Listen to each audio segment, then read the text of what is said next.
Ever witnessed someone so fast on track you doubt you could ever be on their level? The mission of Advanced Motorsports is to demonstrate the speed is achievable for everyone. With the expertise of some of the best sim drivers in North America, we are set to release free content on social media and comprehensive guides on our website.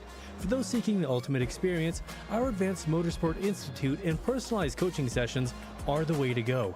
No matter your level of experience, we invite you to follow us on our social media to learn to be fast.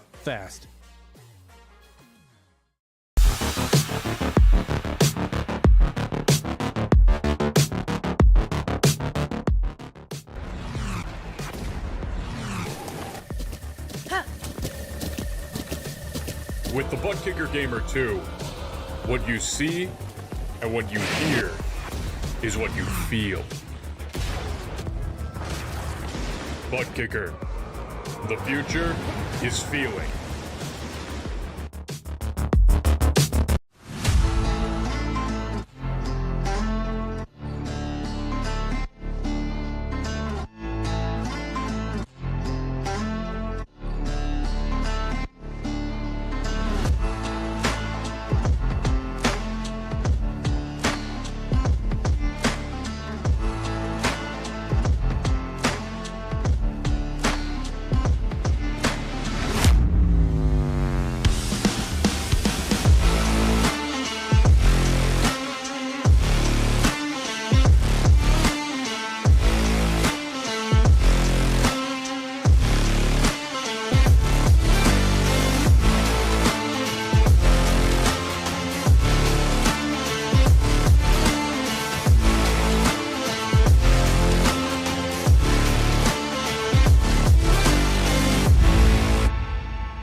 Ready to start another great race in the Precision Racing League. Green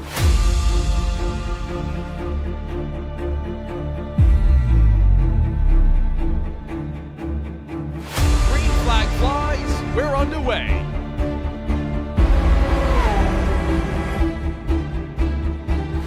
Side by side, door-to-door contact.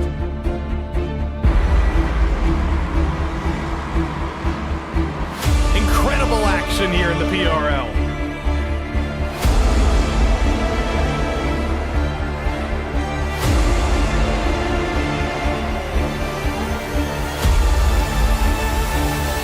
And they come together.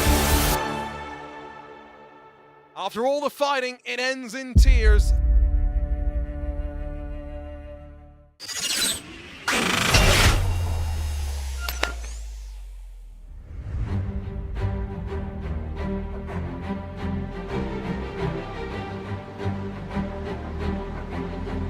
Today, the trip to Italy continues for the PRL as the battle is on to see who solidifies their chances for a championship. It's the penultimate round of season action today as the Precision Racing League is happy to welcome you to Imola, to Autodromo Enzo E. Dino Ferrari for GT3 racing action tonight. Welcome to RaceSpot's coverage here this evening. I'm Justin Prince alongside Ms. Dylan Coyle. Augustus Cisneros is our producer tonight as we get ready to see which drivers are able to solidify some good points hauls on the second leg of our Italian trip. And so far, Dylan, this season's been an intense one, but today we head to Imola, also known affectionately as the Autodromo Enzo E. Dino Ferrari. That's going to be a challenge for some. The Autodromo Enzo E. Dino Ferrari, also known as Imola. I was practicing that a little bit before we got on air, but I am excited to see what's going to go on here. It's not easy to make passes happen. Doesn't matter what kind of car you're in, if it's open wheel or a prototype or a sports car in general, but it is one of the most exciting racetracks to see from a scenic perspective. Take a look at the series schedule. And it's almost over. This is the final week for these racers to potentially have a drop week factored in. And so far, it's been an intense battle for the championship. As a result, Road America going to be the deciding factor next week, obviously. You can't drop the finale. But there's a lot to talk about when it comes to the driver's standings, because on the pros side, Jim Feliz leads the way in the standings. Right now, just 4 points the difference, though. As of late, it's been a bit back and forth for the standings. Feliz having to take a drop a couple weeks ago, but outside of that, has not scored less than 50. Meanwhile, Luke Wallace has really picked up pace as of late, and that has seen him really rapidly close this gap, much the way it was Jim Feliz who extended the gap last time by 5. Evan McKay and Kwok Nim on the outside looking in 40 and 50 points behind. Caleb Lehman also outside of range with a grand total 55 back tonight. On the AM side, Joey Costello currently up 13. That's over Pete Mejia, as Pete tries to close the gap after closing it by 15 last race out. He'll need to do it again if he wants a shot to keep it close for the title fight. 42 points back as well to Walden quietly in on the season. Sean Provo and Regan Chandler amongst your top 5 in the AM standings. Meanwhile, you have your teams where SRT continues an all top 5 SRT. That includes yellow, blue, black, orange, and white. The best team not from SRT is Crikey Esports, 200 back. That's all talked about the running orders here tonight for the point standings. Tonight's action brought to you in part by Advanced Sim Racing, owned and operated by passionate sim racers. Advanced Sim Racing designs and builds the sturdiest and most durable aluminum profile racing simulation cockpits available on the market today. All of your members also get a 5% discount on ASR products using Precision 5 coupon code. RaceBox offers mid and high-end bonded boxes for sim racing enthusiasts, the casual gamer up to the most meticulous sim racing driver. Competitively priced and carefully handcrafted, our button boxes are an enjoyable addition to any sim racing setup. Visit RaceBoxSimRacing.com to get a 5% discount using Precision 5 coupon code. Buttkicker products add incredible immersion and realism to every game. For every nuance, truly put yourself in the driver's seat. Moranis is a performance lifestyle brand motivated by motorsport and founded by professional race car driver Daniel Moran. For more information, visit Moranis.com. Mr. Hedge iRacing Photography. Capture your finest, proudest, or simply worst moments from your hobby up to 8K resolution. A great addition to any sim room. And by Advanced Motorsports. Get ready to learn to be fast with Advanced Motorsports. Follow them on their socials to become a better driver. And as we continue on, 2 minutes are left in qualifying, plus runoff time. And so far, you've been seeing the top of the board, seeing a lot of swapping around, in particular, some different drivers showcasing their speed on a very hot Italian racetrack. Oh, it's 86 degrees Fahrenheit tonight, about 115 Fahrenheit is the track temperature. And William Fenson has your best time in the pro class, 142.9. Luke Wallace, one of the notables, up in third. Jim Feliz, yet to find a grip this qualifying session, though, is back at 16th. Yeah, that is quite a far distance from the potential of a championship fight. Obviously, Jim Feliz and Luke Wallace have been trading spots all season. Only a couple times have they been under 50 points in any one race. I mean, even if you have 5 different positions, that is monumental. 15, though, if where Feliz is, and let's just say Luke Wallace wins the race, this could almost be a championship decider here. Could have massive ramifications as Evan McKay tries to see if he can shuffle the board, not able to, half a second off his personal best. Caleb Lehman also is amongst those inside the top 5. He's been a good qualifier for the second half of the season. Just ahead of Kwok Nim in session. Your top AM driver, by the way, is Joey Costello. Costello back in the 12th spot in the session. And what makes this track so challenging when it comes to a race weekend or race night like this one for our classes today? I mean, it's not the most wide. It's not the widest track there is on the calendar. And because it is difficult to pass, the straightaways are few and far between here, so you're constantly putting some high heat into these tires. You're keeping them warm. It's so hot already, so it's already a slick track. The biggest thing is about maximizing your corner entry, because if you can carry speed into the mid-corner here, get off to a good exit, that's where you're going to really pick up most of the speed and most of the track distance between you and drivers in front. We're right on board with Luke Wallace right now. He's going for the pole, but right now he's 72 thousandths back of William Benson, who's on provisional pole. So far, Fenson having his best qualifying run all year. He's already done for the session. Luke Wallace, he's been a contender for qualifying poles for the past few races too, on top of his race winning speed. By the way, Jim Feliz, no worries for him. He's up to 4th.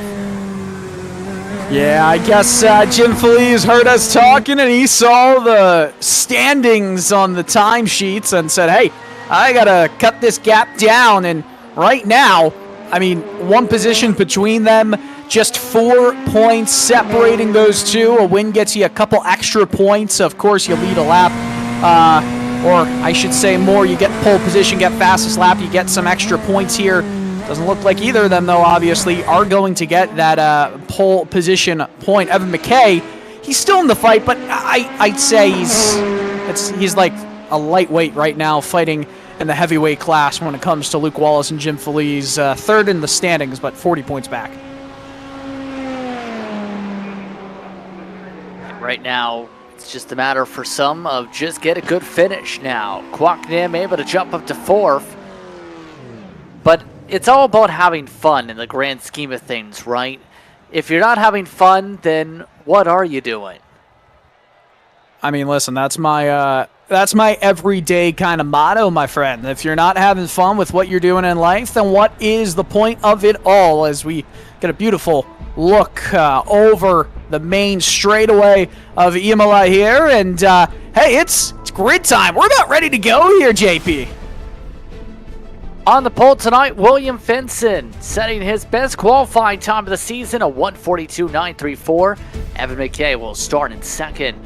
Luke Wallace and Kwok Nin start in the top 4. Jim Feliz in 5th. Caleb Lehman starts back in 6th spot. Tony Costello and Jared Keane inside the top 8. Tyler Graff will start in 9th with Brett Thurman rounding out the top 10. Fitzgerald didn't take part in final practice, but he did put up a top 11 qualifying run ahead of Soleil Sayad. Top driver in AM, Joey Costello, will start 13th. Andrew Trinket alongside Colin McKenzie will start just behind Costello in 15th. Jay Steffi, David Bush III, and Dale Peterson in the top 18. Nick Bruno for Trash Panda in 19th. Pete Mahia all the way back in 20th.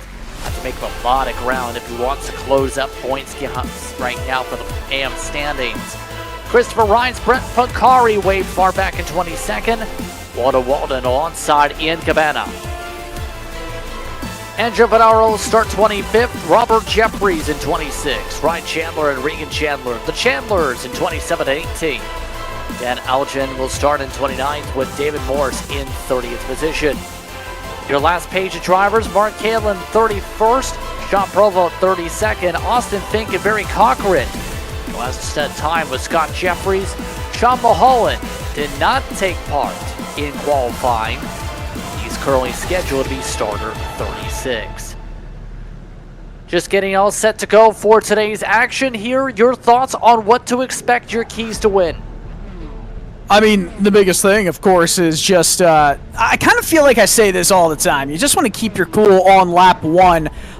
Here, you really need to keep those tires cool. So, with all the straightaways being fairly short, like I said during qualifying, you're going to put a lot more pressure and a lot more heat into these tires. It's going to wear down a little bit more than I think these drivers have gotten used to throughout the season, with the iRacing tire model being a little bit more forgiving towards the wear of the tires on these GT3 machines.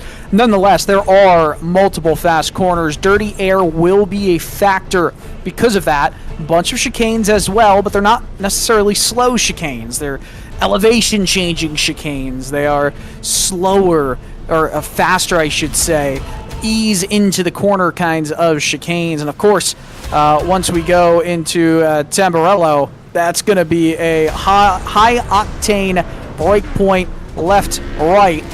And don't be shocked if you've got some wheels dipping into the grass on the inside or the outside in any of these corners. It's very easy to try and push the limits of where your car can turn in. And when that happens, JP, you gain a lot of traction on one side with, let's just say, the left side tires being in the asphalt, the right side tires being in the grass. You're going to spin towards the grass. So make sure that doesn't happen lap 1. You've got a pretty decent shot at a solid finish. Who do you think is going to get the job tonight done in this series? Man, I don't know. I feel like William Fenson could have something to say, but Evan McKay was obviously a fast driver as well. I would be surprised if Luke Wallace or Jim Feliz win this one. Let's see what happens here tonight. Happy with us for tonight's racing action here on RaceSpot. PRL GT3 Fixed Series, ready to go. And in control is Fenson to start things off here tonight. Safety car goes to the safety of pit road. In control is Fenson. He'll start from the left side of the racetrack to your right. He's on the loud pedal. Green flag is out. We're underway from Imola. And Fenson with a clean jump already. The fight's on for second. Wallace looking to leapfrog. Able to leapfrog to start things off through Tamburello. So far, a clean start for all the drivers, at least up front. And look at this, a potential look at the lead. Just a peek down the inside for Luke Wallace. Does not go for it, but he still stays right behind William Fenson. He is pressuring already. He is pushing hard already through Tosa. Bertella, next run up for the corner. No chance for Wallace right now, but top two already breaking away by 4 or 5 car lengths to start things off. Wallace in the grass for a moment. Nearly spun it around, able to hold on to it. Again, it's so easy to get those tires into the grass. You do that, then all of a sudden, things go haywire quickly. Does it not seem like William Fenson's just trying to hold off the pack right now? Defensive rather than running his own race. He knows the speed of Luke Wallace is right there, and Wallace almost gets into the back of William Fenson.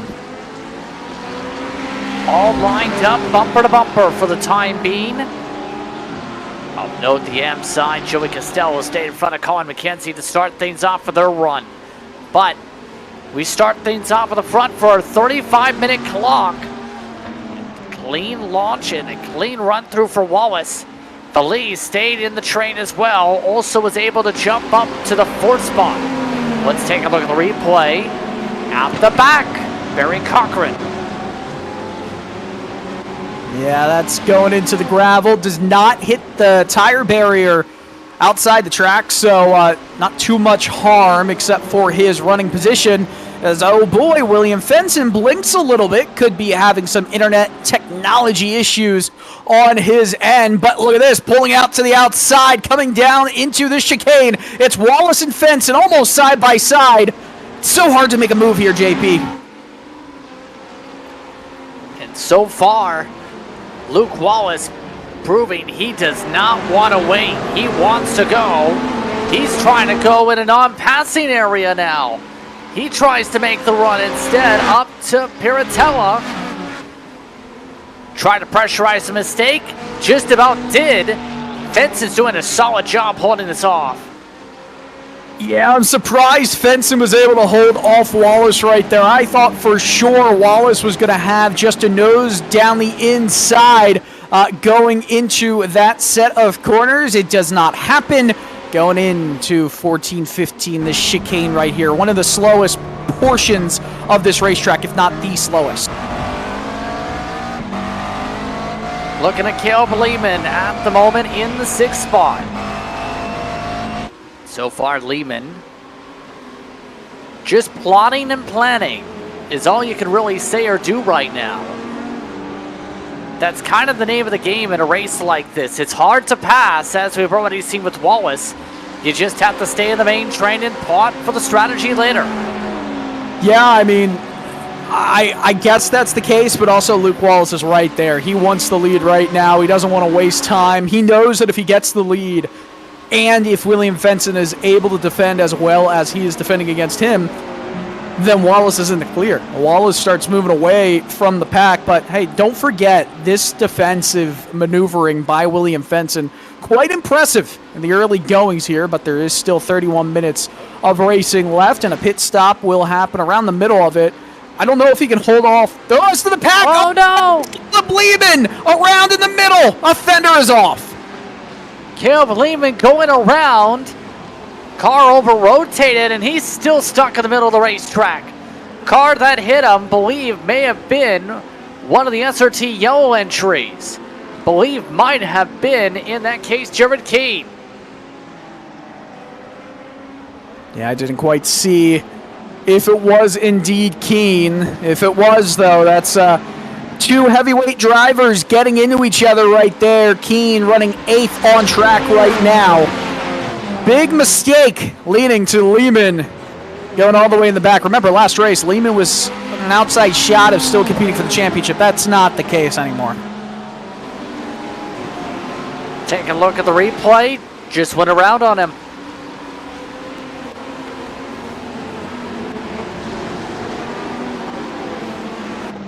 And he's lucky no one T-boned him there. I'm shocked that he was not contacted by any driver. Kind of going into that corner, I wouldn't say it's necessarily blind, but you're almost on rails going through a chicane, single file like that. So kudos to everybody else. Take a look at some of the other viewpoints. Kwok Nim, fastest lap of the race so far. It's right now less than 2 seconds back at the moment.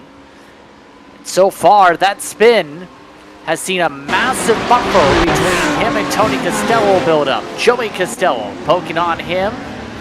He's right now holding on in his Ferrari in the battle in the Imola.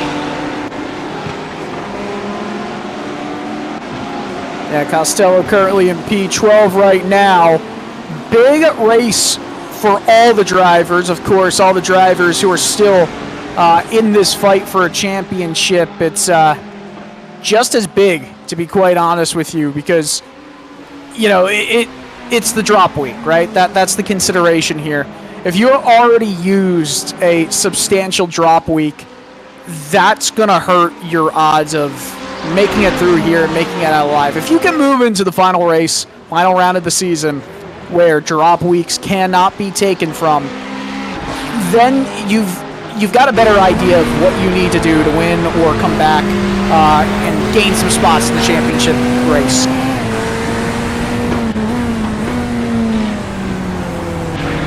So far, and along with some of the viewpoints around the racetrack right now, as we're 28 minutes to go on the clock.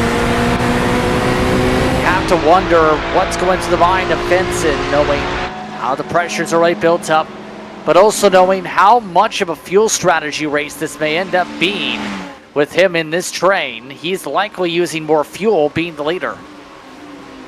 This is true. I just don't think it's going to be much of a big deal here. You're going to have to go in around the halfway point regardless. It's not the biggest deal, I don't think. It's not like there's much of a draft coming into effect. Almost being behind another driver is going to lead to worse effects with the dirty air, except going through the straightaway, or I should say the curving front straight. Nonetheless, I don't know. I just don't think it's going to be as big of a deal as maybe at another track that's more draft heavy. Take a look back at the pylon for the AM lead, by the way, as some of the others continue to squabble around back there. Joey right now doing exactly what he needs to do, Dylan. If he wants to score good points for the championship, just stay out of the trouble, even though it's a hornet's nest in front. Yeah, I mean, that's the biggest thing. You need to only worry about the drivers around you in the AM class. If you're leading the AM class, obviously, you're not too fearful. But if you are you know, just staying within a range of other drivers in front, given his championship lead already, that's massive. I mean, he could go in to the next round pretty much needing to just finish 18th or higher, something like that, to win the championship. And I don't know if he could wrap it up today, but that would be pretty impressive if he could put himself in a position to easily do it next week.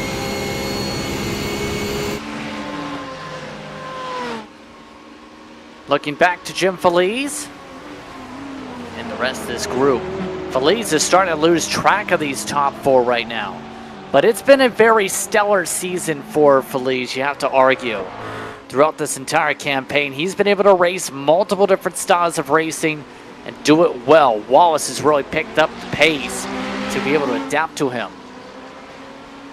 Yeah, absolutely. But you also have to think Feliz and McKay doing a really solid job of staying in line with this front pack as well.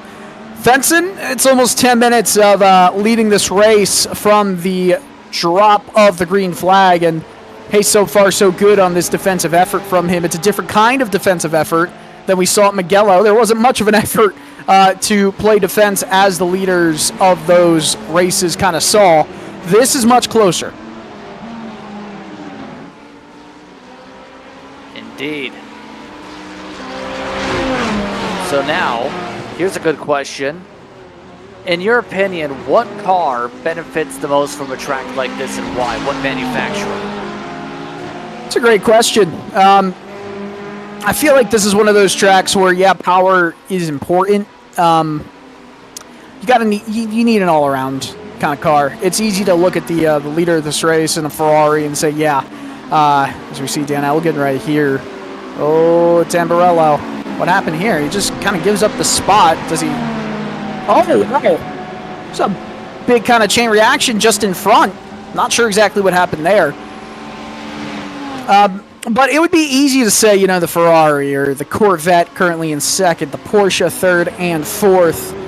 I think this is one of those all-around tracks where you're going to have the drivers, the teams with the most amount of... Oh, look at that. He just kind of was in that accordion effect of actions that happen in front. And that's Sean Provost, too. That's big. Man, I don't know. I couldn't quite tell you. I think they're all very equally matched here. I'd like to say the Corvette, but it's not like you're seeing many Corvettes up front. There is another in the top 5 with Kwok Nin. It's very even here. It's not like rainy conditions at a track like Mugello where you can say the Porsche is definitely going to be the superior one. Still a few minutes away until pit stop window. Oh, it's send! Benson missed the bottom of the corner, and now it's Luke Wallace in the race lead. A mistake from Benson. That's not how you take Aqua Minerale. That's really cost Benson. Yeah, that's a huge mistake. We'll see how far this top 2 duo can run away, but here's another thing that's even bigger for Luke Wallace here.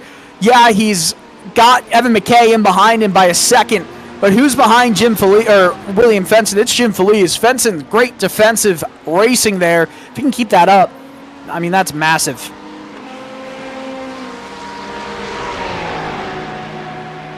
Massive swing that now sees Wallace get a chance to run away here. Overall, how does that change the mind dynamics, knowing how much this now shuffles the pack? I mean, I don't think too many dynamics change, except for the fact that Wallace and McKay are now given a bit of a kind of a bandwidth to run away, but it doesn't look like McKay is able to run away from Fenson at all. I almost wonder if, when we see Barry Cochran right here going over the turtles a little bit and getting unsettled, happens a lot. Bang into the tire barrier. But, you know, Luke Wallace is going to be able to just kind of have clear track in front of him to try and move away from here. I wonder if Fenson's going to race a little bit more comfortably now that he's not leading the way. You know that happens, JP. I feel like it happens often where when you're in second or third in a group, you feel more comfortable to run your race instead of having to pick your marks every single time.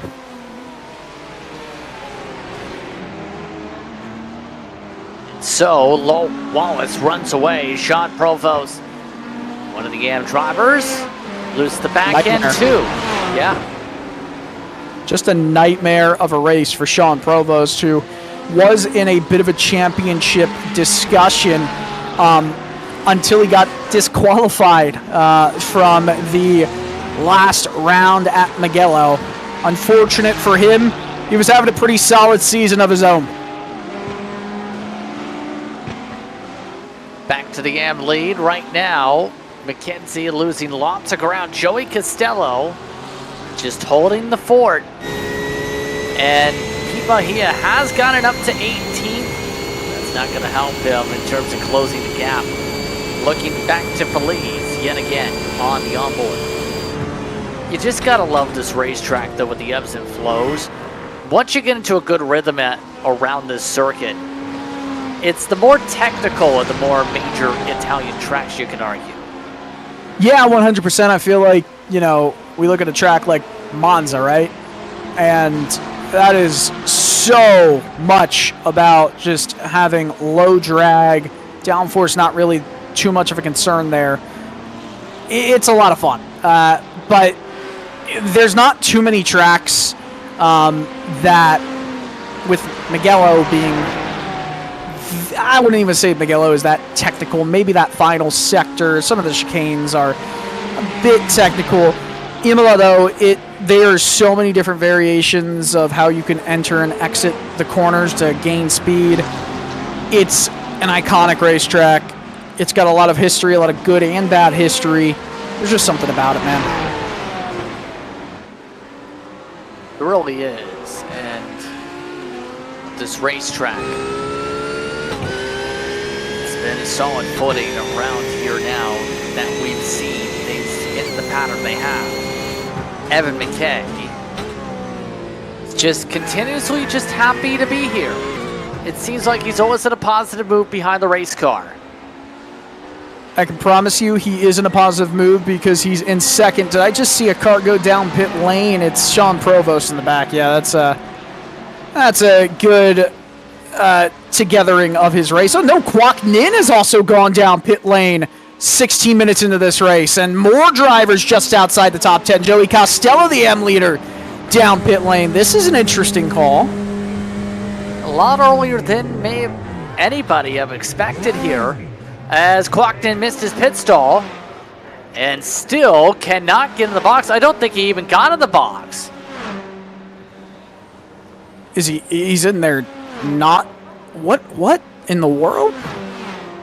He had to have missed his pit stall.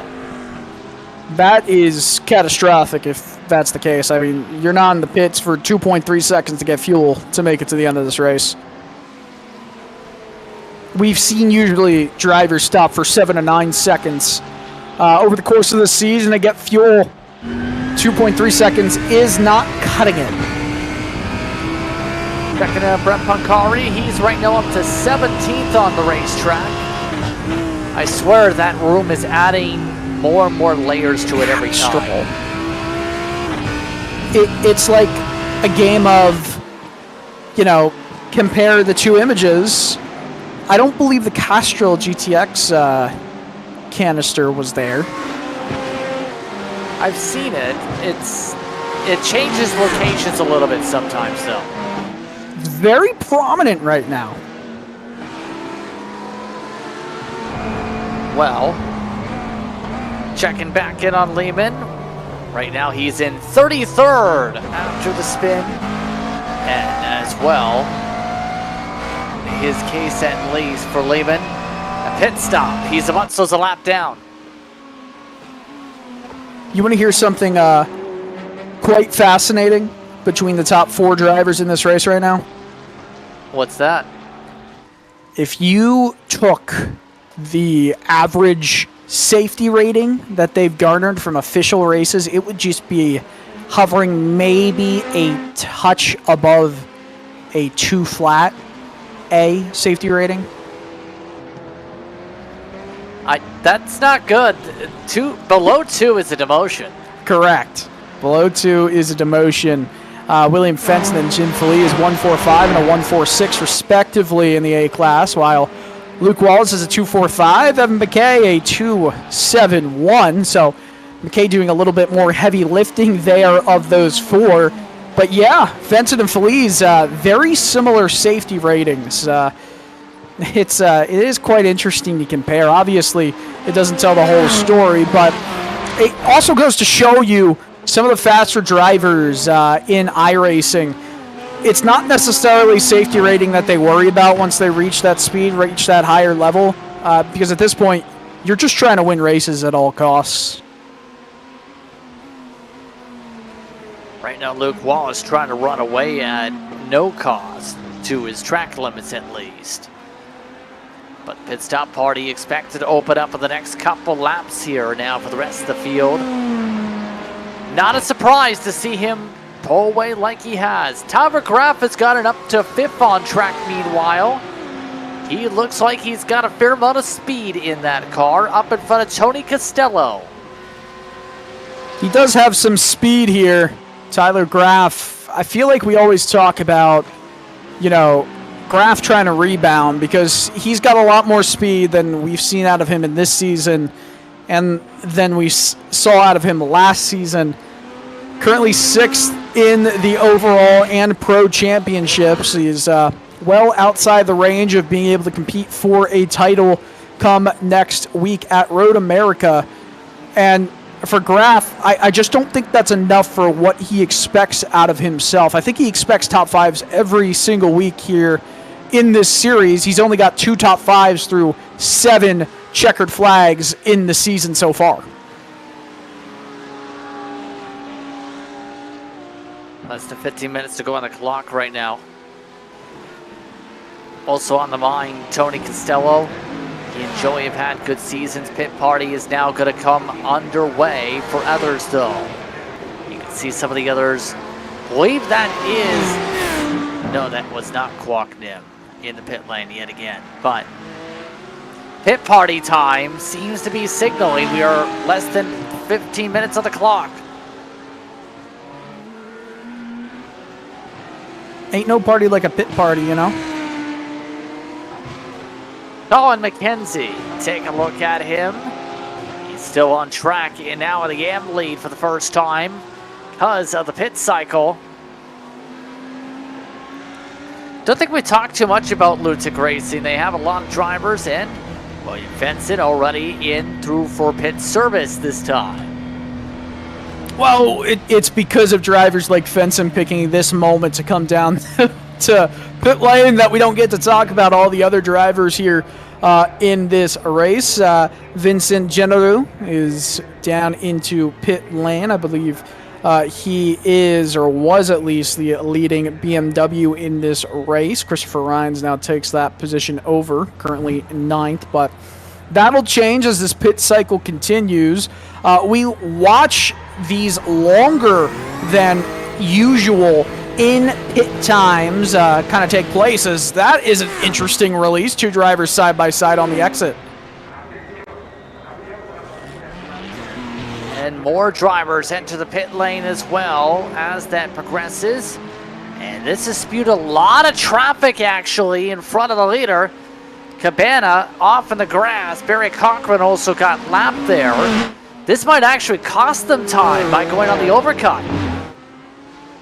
It very well may. Remember, it's not necessarily tires that are going to be changing any of the pace in this race. It's where you go in and compared to the traffic around you relative to when you come out. And that traffic around you, if you're able to take advantage of maybe clean air, clear air in front, or if you're in a bit of a roadblock situation, it becomes more difficult as Luke Wallace and Evan McKay come down pit lane. Jim Feliz, I believe, is following. Indeed, he is.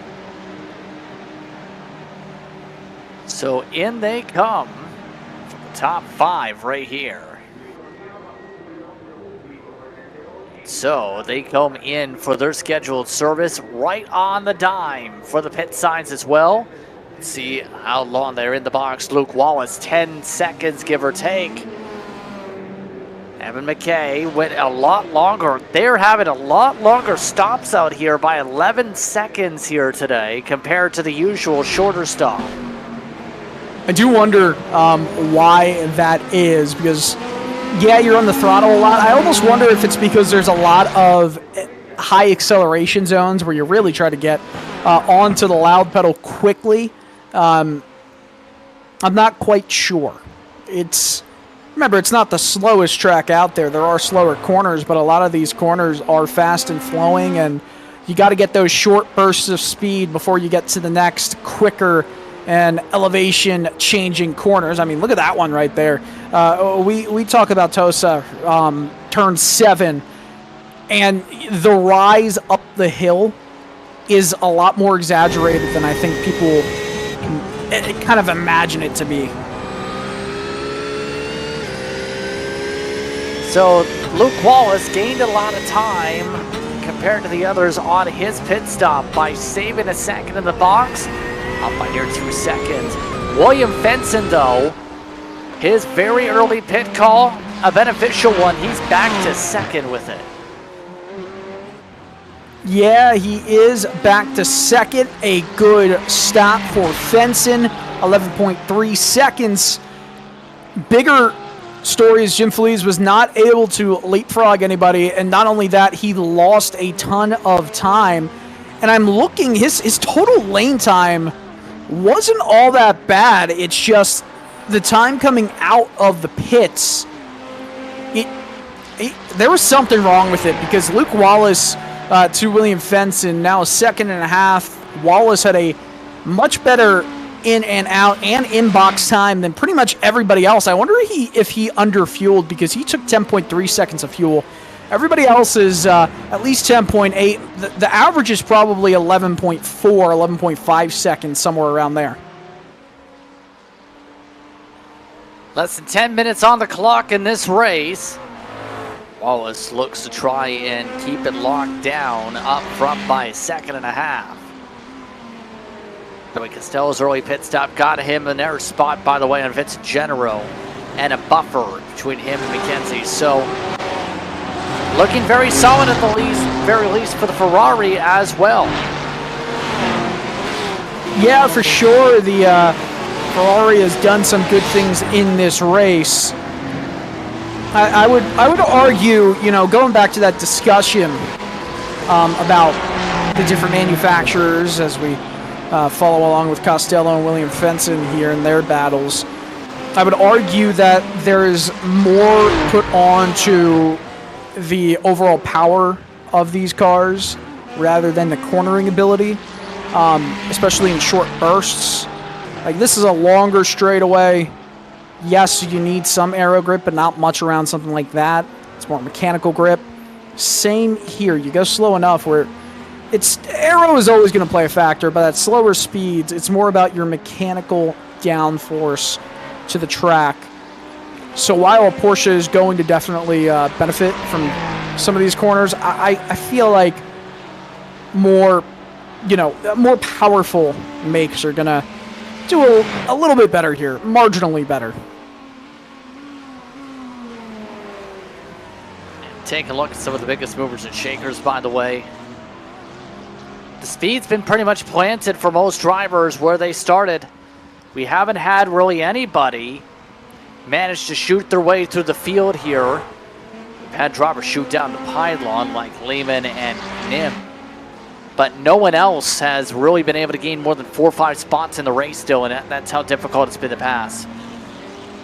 Yeah, I kind of think we all knew it would be more difficult to pass going into this race. Hotter temperatures, too, than we're used to seeing, which probably led to a bit of a mistake under pressure by William Fenson to give the lead up to Luke Wallace.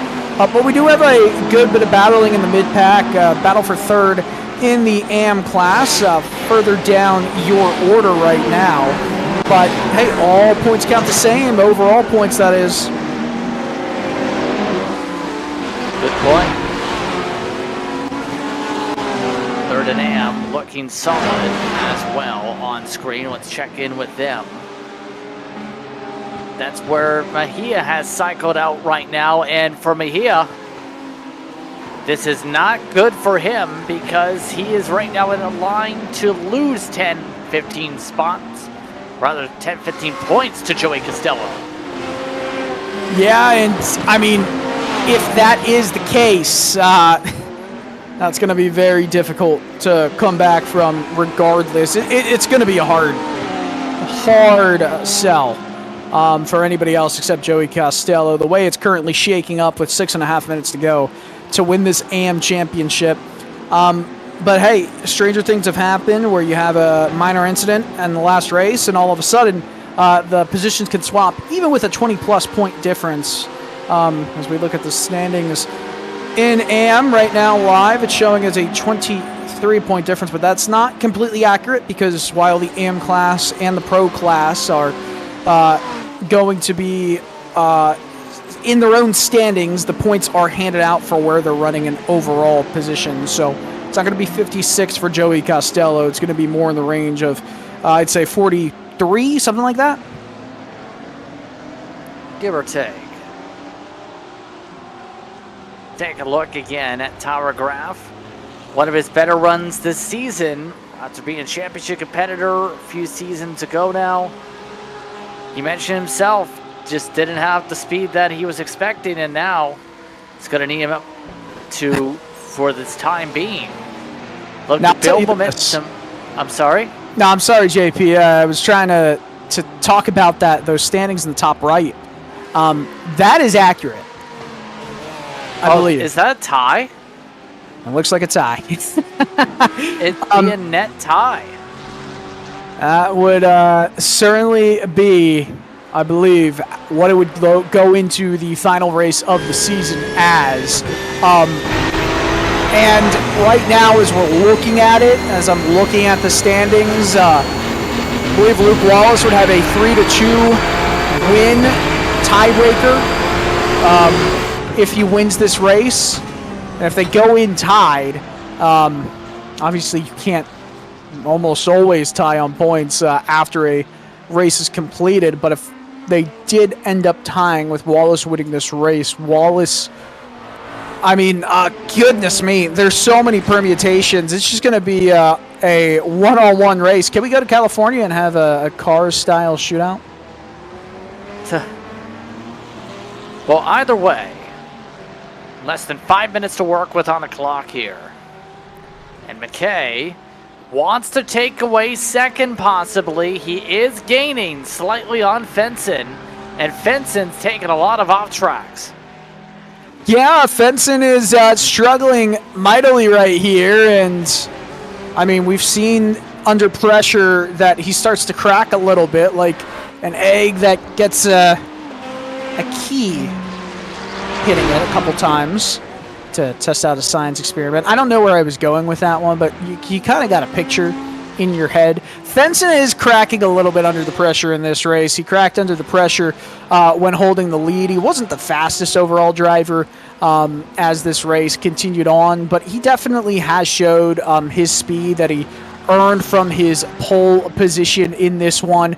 And I'll tell you what's impressed me is he has also kept up with Luke Wallace, if not gained a couple tenths over the last handful of laps here. It's been impressive. But now, with 3 minutes to work with, McKay just waiting for a way to poke his own spot, pick his spots, if you will. Where does McKay try and make this move if he can? Ah, man, that's such a difficult thing to say. I think the ideal place is with a run going into Tamburello.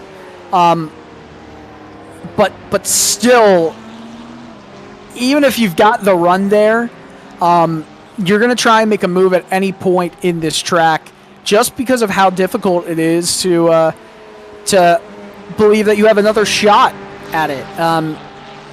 We're looking at right now this final 2-lap dash to the end.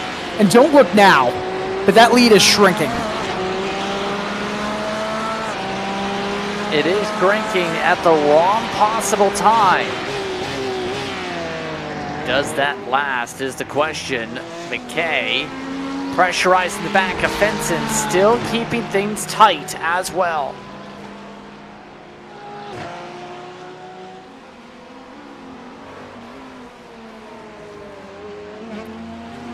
So right now, they stay all in a group. All of them closing up a couple tenths a lap. I don't think there's going to be enough time. I don't think so either. I mean, we've got 1 lap to go here. That's all that separates us. You see the white flag being waved. 1 to go, 8 tenths. I feel like if you're Evan McKay, it's go time to try and make a move. You're not going to make it here at the corner you wanted to, though. Right now, the battle is still more so for second than it is for the lead. Joey Costello in comfortable position by a couple seconds, give or take. Take himself the AM win once again. But right now, McKay yet to find a way to get a wraparound, yet to find a way to close up on Fenton's door. I mean, this is your big run right now. You got to make the most out of it. It's almost impossible to make a move if you do not get a good couple of corners here up the hill, heading to this Variante Alta, this very slow-paced chicane. It's got to run, but not enough. Right now, 20 seconds left to the clock. Luke Wallace has shown rapid pace all throughout the season. Tonight might be a striking point to be able to try and see who comes away as a champion at Road America next week. Now, as they come to the final corners, Luke Wallace take the checker flag here. The run-up, Rubianza strong. His pace strong. Luke Wallace holds on to the end to take the win at Imola. I mean, that's just a exclamation point as we head into the final race of the season here. I got to tell you, man, I think we're tied. Joey Costello looks like he's going to come away with an 11th place. I don't think he's going to get into the top 10 overall, but he wins the AM class, one step closer to a championship for him. And Joey Costello closes that out indeed in strong fashion. He's going to be very happy after this run. Yet again, growing the gap in the AM standings. 31 drivers finishing on the lead lap, by the way, in this one, Dylan. Well productive, to say the very least. Only a couple drivers with issues. Basically, if you had no major issues, you stayed on the lead lap. Hey, what'd I say? If you are able to keep that nose clean and keep the car on track, you're going to benefit from others' mistakes. You make one mistake, you're kind of done in this one, especially with track position being so important. Looks like a lot of these drivers finished where they came out of that pit cycle in. Let's take a look at the race results here tonight. Luke Wallace takes the win over William Benson, Evan McKay, and Jim Feliz, Tony Costello, Jerry Keane, Tyler Kraft, Brett Thurman, Zoe Siad, and Vincent Genero. Your top 10 all-pro drivers. Joey Costello, the top AM driver, gets 11th place points tonight over Colin McKenzie, Andrew Trinket, along with David Peterson in 14th. Jay Steffi starts off this order 15th. David Bush III, Christopher Rines, Nick Bruno, Brett Bakari, Pete Mejia back in 20th overall. Venero, Walden, Kalen, Nim, Ryan Chandler, David Morse, Robert Jeffries with Scott, Austin Fink, and Ian Cabana, your top 30. Barry Cochran finished in 31st. Caleb Lehman, Sean Provo, Dan Elgin, Regan Chandler finished the race. And again, 19 plus laps down. Sean Mulholland never took the racetrack. That's all top to bottom at the running order here for this one tonight. Already have our front runners standing on by. Luke Wallace standing on by. Luke, another win for you tonight. How are you feeling as you are on a roll when it comes to the pace now? Yeah, I'm feeling good. Honestly, before the race, I thought I'd do much better, but William and Evan put up such a great fight. It was just a great race. And it's a huge one for the championship because this is not only your third win of the season and gets you another top 5. It's now a tie projected in the standings here. What's going through your mind knowing you're tied for the championship unofficially? Yeah, this last week should come out to be a good week. I think with the drop week, I might be a point or two ahead. But yeah, I know it's super, super close, and it'll be great. I know it. So with that being said here, Luke, your thoughts on Road America to determine the championship? I think it's up in the air. I've only ever really driven on it in an LMP2, so it'll be a bit different in a GT3, but I don't see why I should have too much of an issue with it. Any shout out you'd like to give after this one? Yeah, shout out to my family, everyone that supports me, and shout out to the team. It's been a great season. Congratulations on the run tonight, Luke. Thank you. Have a good night. Luke Wallace takes the win tonight. William Fenson having a career night second place run this evening after starting the pole. He's with Dylan. He's with me, in fact. Apologies there. William, yes. Good speed from the start. How are you feeling about how you did tonight? A second place run for you. Yeah, I think it's good to get a podium. I think that's my first pole in PRL as well, so I'll take that. One little mistake, and Luke skipped away, and I think I took a couple of litres too much in the fuel. But yeah, good race, good fun. Yeah, congrats to Luke. Overall, what was the most challenging part about this race tonight, and why? I'd say trying to push at the end on the tyres that didn't have much left to give. Every time I started to get a little bit close to Luke, I would just make another mistake and lose that time. But I guess that was the fun at the end as well. A bit of a battle with myself. So on that note here, your thoughts on Road America to close out the season? Bring it on. Hopefully I can grab another podium and carry some momentum into next season. And hopefully these little speedsters that have been dominating this season move on to open next season. Any shout out you'd like to give after this one? I'll shout out to my boys, Archer and Hank. They'll be watching later after school. They'll love a little P2. I'll get them to watch it. And thanks to you guys. Congratulations once again on the run. Thanks, guys. Bye. William Fenson coming away second spot. Evan McKay came away third. Evan, another happy race for you here tonight. How are you feeling about the run here in this one? Feeling pretty good. Pretty happy to come away with another podium finally after the last two races didn't go my way. So yeah, just happy to be back here. So what was going through your mind as the race went on tonight? Because Luke gave a shout out to you because the battling, your thoughts on the battling itself? Yeah, I mean, it was pretty good. William had that little mess up there, which let us get by, but then he got me back in the pits. I think I just took too much fuel and tried chasing him down, but I didn't want to risk too much because I just wanted to have a nice, clean race tonight, and that's what I got. So yeah, pretty happy with that. Your thoughts on Road America next week? Pretty excited for that. I think it'll be a good finale. Good. I like that track, so yeah.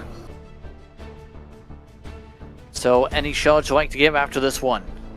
Just shout out to the team, SRT, and to Luke for practicing with me. We were working a lot to get quick this week. Congratulations once again on the run. Thanks.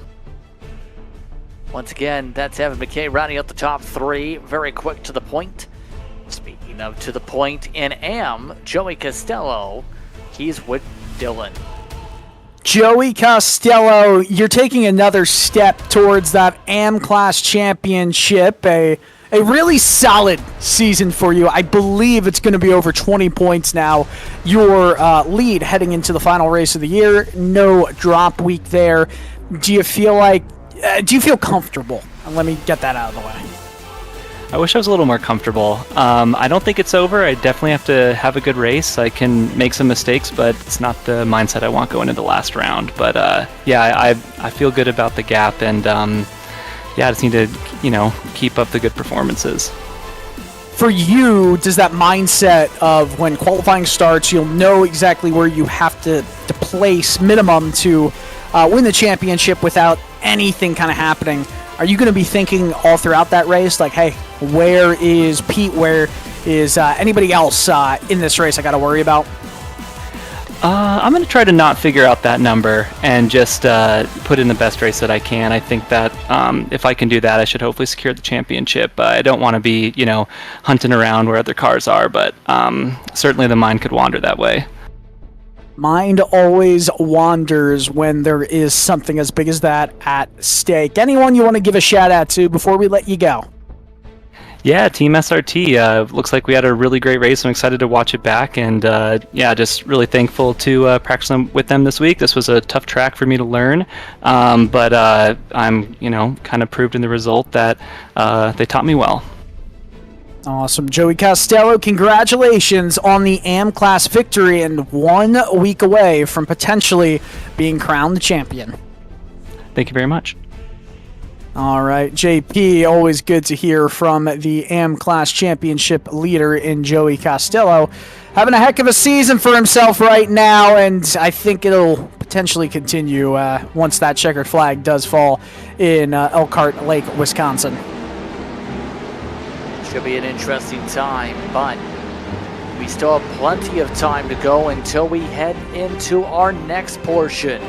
Welcome to RaceSpot's coverage of the GT3 Sprint Series. We open the setups and look to see who opens up the points gaps here tonight in the points championships. A lot to talk about when it comes to this series tonight. Same track, extra 5 minutes to work with, Dylan. Extra time, open setups as well, so you have an opportunity to be able to build the setup tailored to your preferences here at this racetrack. And Karl Modov leading the way, 39 points up, could just about lock it up tonight with a solid run.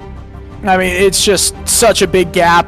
You're absolutely right. He can lock it up tonight, depending on what he does, depending on what Gregory Hovesen does. I feel like Rob Clark and Chris Seong, I mean, you look at Clark, he's 54 points back.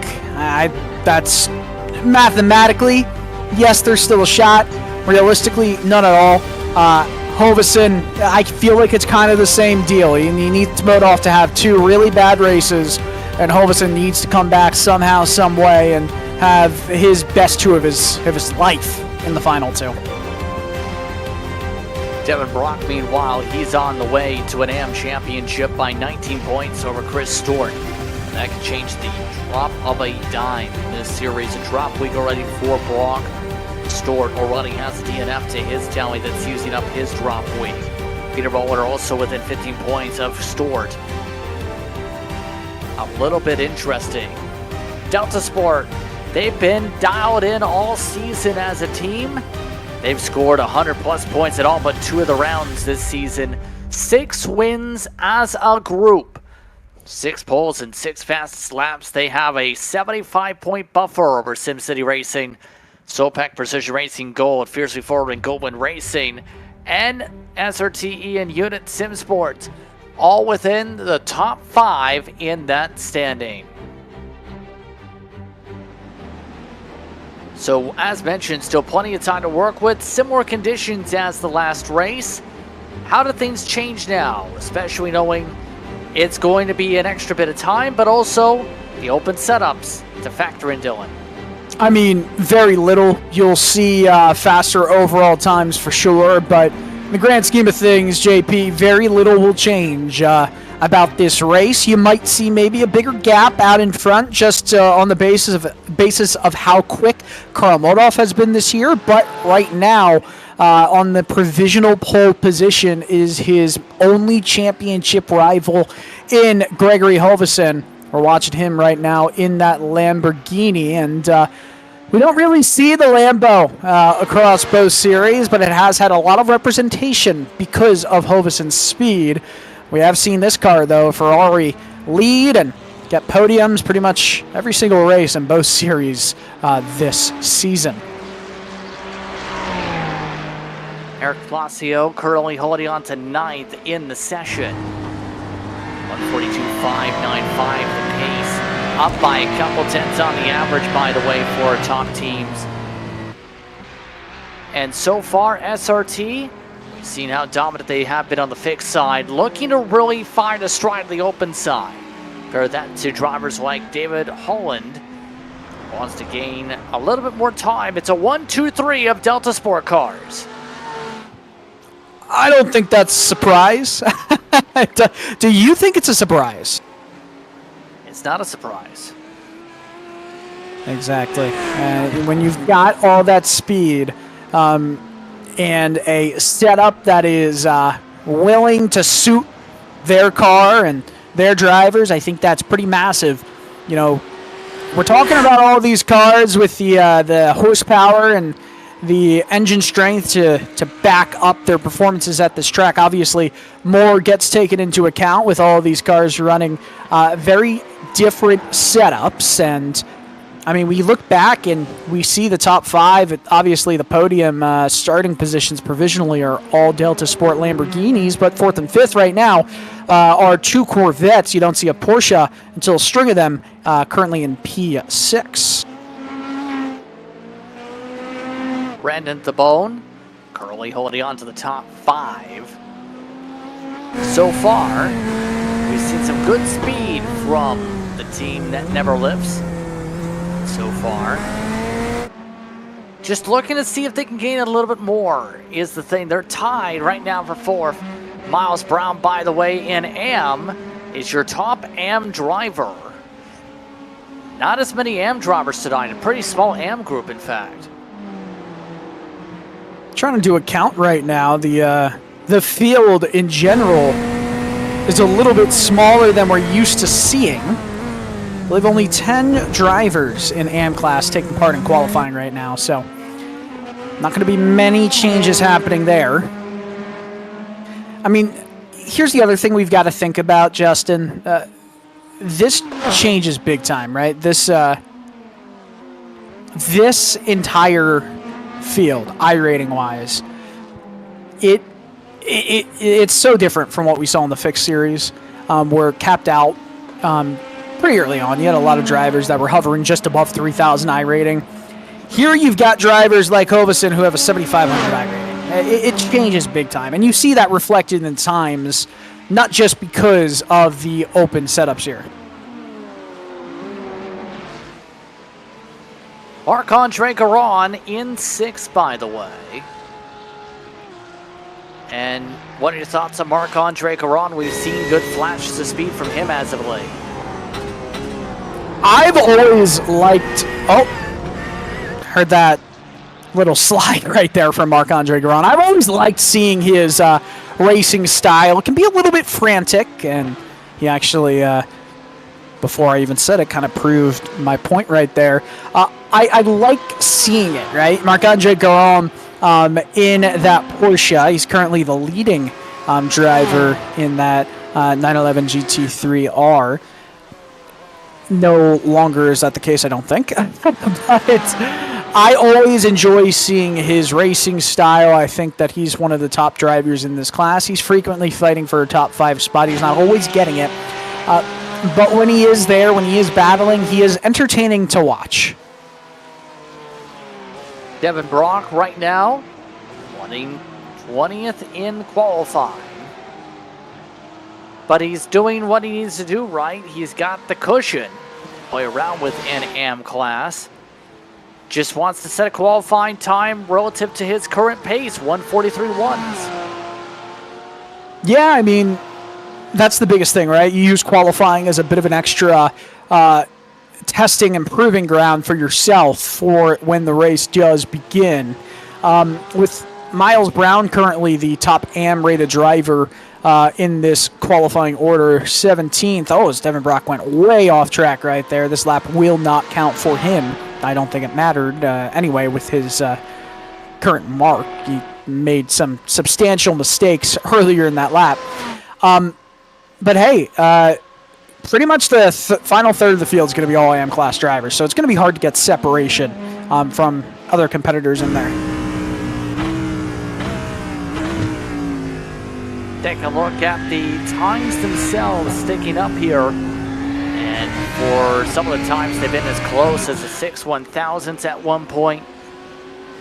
This has been the best qualifying run for Holland this season in this style car, known for its open wheel racing we touched upon last broadcast. Right now, really adapting to Imola extremely well. Has a lot of experience here there. Kyle Robertson, he's trying to gain some positions in fast and Drive Trader Motorsport entry. He's looking for a little bit of luck here tonight in the green machine. Same for Jeff Carollo. Yeah, definitely trying to find something here. It's not looking good for Carollo in this qualifying session. He's way down the order.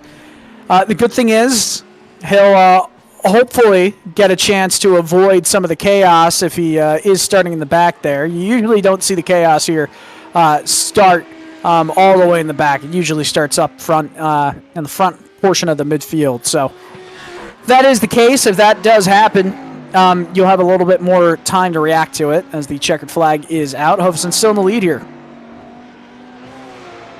Checkered flag on the racetrack.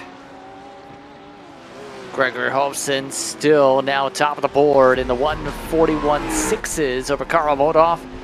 Holland still holding on to third. The Bone, by the way, has taken away fourth position in all this. Kevin Simpson doing very solid tonight. He's in sixth in the Solpack Precision car.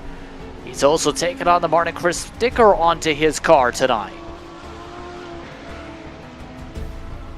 Now that car is pretty sharp in the 606. He's going to bring it down pit lane, not even going to finish out his lap right there. It's a nice way to get some practice entering the pits. And that's pretty much all she wrote for this qualifying session, the penultimate one in the GT3 Sprint Series. So let's take a look at qualifying. 32 entries tonight. Gregory Hoveson and Karl Modoff on the front row. David Holland and Brandon the Bone inside the top four. Chris Sowan in fifth. Kevin Simpson in the Porsche starts off at sixth. He's in front of an Air Porsche, Marc-Andre Garon. J.R. Williams starts off eighth. David Mendonca and Eric Blasio, your top 10. Fernando Jaquez starts back in 11th in the CRT Sim Racing car. Nick LaDuca in 12th position.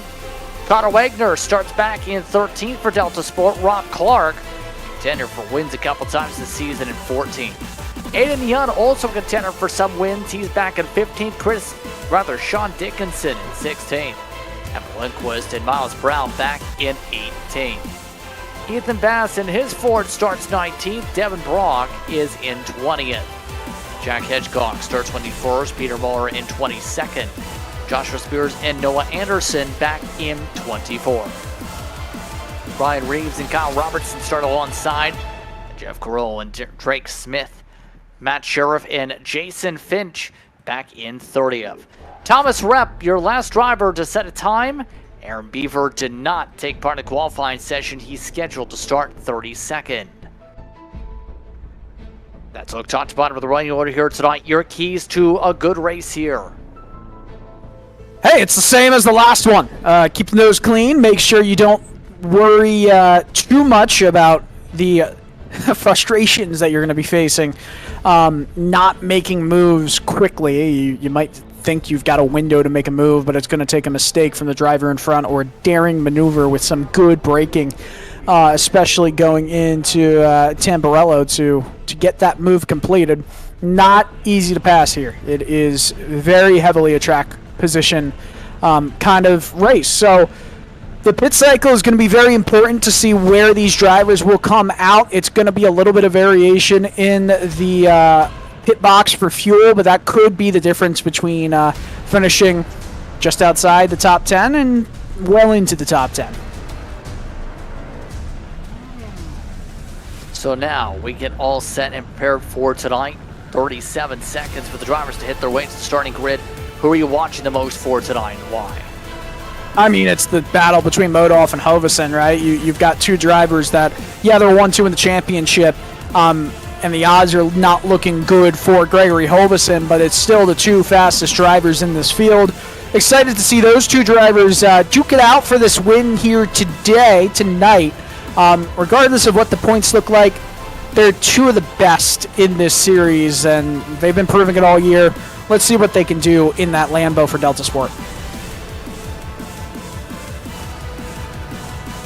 And now we just wait for the cars to get the chance to roll here. Looks like all cars have now gridded who will be taking part tonight.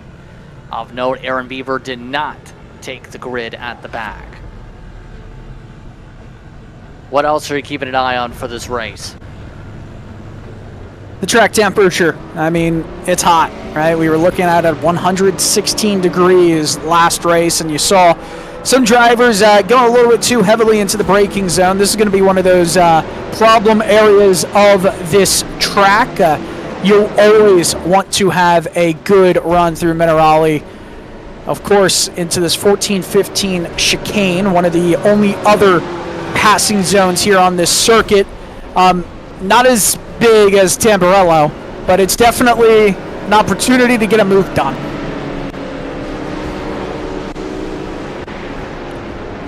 Happy to have you with us here on Race Spot for the PRL GT3 Sprint Series. As we sprint towards the final stages of this season, championship concluding next week. In control at the front of the field, Gregory Hofson. With Riviazza. Karl Modoff will start alongside Delta Sport 1, 2, 3 for the command for when they get to the loud pedal in about 20, make it 10 seconds. Already getting themselves positioned in gear. Delta Sport in command. Green, green, green. We're underway once more from Imola. And already Delta Sport goes in a line. Karl Modoff shuffled to second.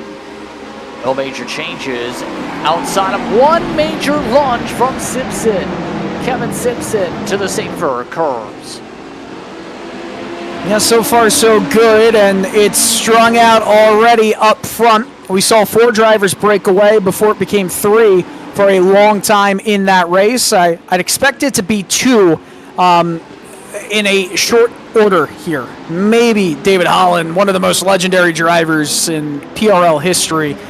Obviously, with the best team in this series, you see all the Delta Sport Lambos. They look quite similar, and that's because they're teammates.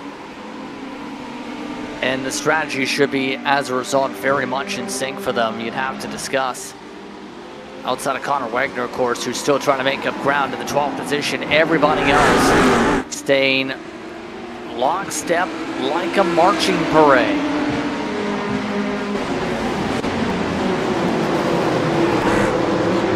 Take a look at Miles Brown. Top driver from AM qualification. What happened? Oh, that's hard contact. That's crazy hard contact.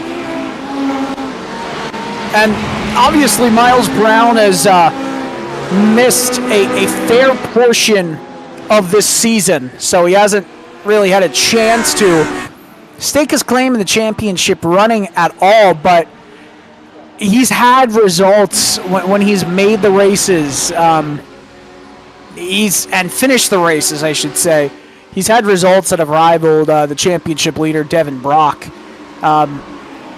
It's just his biggest problem is he can't finish races. DNF, this is going to be his 4th DNF if he's out of this race for sure. Of this so far 8-race season, and one of those races he did get 7 points, but that's practically a DNF. So 5 out of 8, not finishing it, basically in any kind of competitive order. That's not great. Take a look at the Hornet's Nest building up. And Kuzak is trying to battle it out. Leduc involved in this battle as well. It's currently for about the 10th position. And they're getting fiercely defensive back there. I'm not getting defensive. You know what I mean. I know exactly what you mean, Justin. Yeah, this is... it's not hard to be too defensive here at this track, but it does look quite spectacular because you have to make that car as wide as possible, and it's easier said than done to defend because you also have to account for half a car length in terms of width going into a corner, making it a little bit more difficult for cars to get around you. You want to almost double the size of your car in terms of how much space you are taking up and taking away from the drivers in front that want to make a move. If you can cover off the inside a little bit, that's big. Obviously, you give up some momentum on the exit. But other than the final corner here, there's not much space, not much time to kind of get, past any drivers to take advantage of that defensive line that they take. It's just how the track goes here. It's the natural flow of it. It is spectacular to see. Take a look at the battles for AM and the battles for Pro. Right now, not expecting any change-ups or switch-ups with Hobson and Moda for now. But AM, different story a bit, because Devin Brock right now leads the AM class. That's a couple cars, that's the cushion to him, Peter Bowler.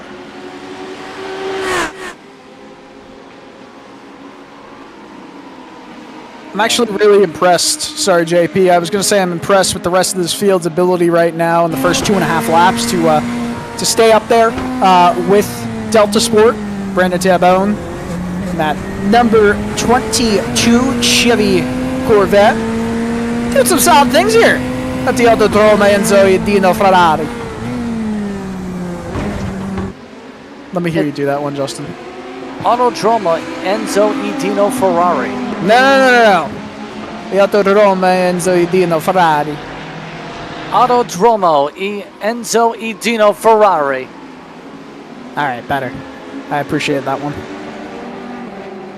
I've got a coworker at Colleague Racing who speaks fluent Italian in a different dialect than is normal. It's impressive. What do you mean by that? I guess it's a different dialect of Italian.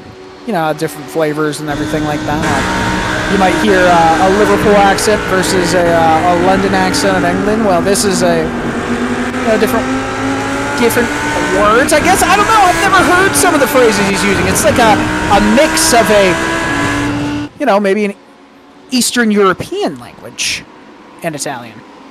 It is quite unique in the grand scheme of things. I'll come back next week with the answer into what specific dialect of Italian it is, but it is quite interesting. Sounds like it, to say the least. By the way, we had a swap in AM. Devin Brock let several cars go, and it just so happened Peter Bowler slipped on by with them, with the rest of the pro drivers at least. Yeah, it definitely seems that way. You got to remember, Miles Brown was in the lead of this AM class running order. It is crazy that we're talking about the AM class. I said that most of the final third would be the AM class battle. I didn't know it would be all the final third except for one driver. The top 20 is all pro. 21st all the way to the back is all AM except for one driver in that pro class. Currently kind of mired back there in P24, and Emmett Lindquist. I think he just lost a position too. Yeah, he did. Lindquist currently going the wrong way, big time the wrong way, 17th to 24th. Already 7 minutes burned off the clock here. Delta Sport having a phenomenal season, as we talked about with the team standings. They made it clear they want to perform well, and they've been performing well. Yeah, absolutely. I mean, I'm even more impressed that we're seeing Tabone and Chris Sayong just still there in this battle. But also, remember this fixed race, we were talking about the Porsche not being the strongest. I think that still is the case here. I think, too, though, having a good team foundation is so critical to be able to be strong in a situation like this, too, wouldn't you say? Oh, yeah, absolutely. I think you could have a situation where Delta Sport, for example, let's just say that we're running in a Porsche. I feel like there's no question that they would be able to run where they're running now in a Porsche. You've got the skill, but the margins are thin right now for a podium spot. they're not going to fight each other because they know what that would mean. There is a threat in behind. Jaquez. Ooh, that could have been a lot worse. Yeah, just forced out wide out into the marbles. And when you're out on those marbles like that, it's so difficult just to get it to grip up. Yeah, and going over those turtle curbs, you got to be really careful about the balance of the car when you're still trying to turn into the corner and turn out of it, accelerate. Did a really solid job there, but lost a ton of time and positions in a track where if you lose positions, it's hard to get them back.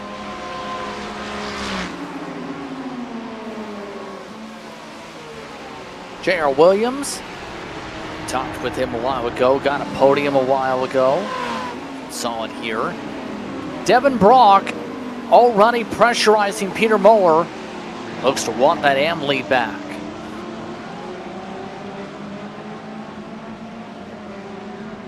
Well, hey, the top 20 has one AM driver now. Yeah. But how difficult is this going to be now for Devin? Because he willingly gave this up. It's not easy to come back whatsoever on this circuit. I'm not sure why you would ever willingly give it up, as we see a replay here, Jack Hedgecox. That's just overcooking a corner right there that you can't overcook too much. Yeah, he's been cooking a little bit too much, it seems, now on those tires. Back in 30th as a result of that situation with damage. But Racing's Brock still all over the back end. Peter Muller still holding firm in the spot despite the pressure.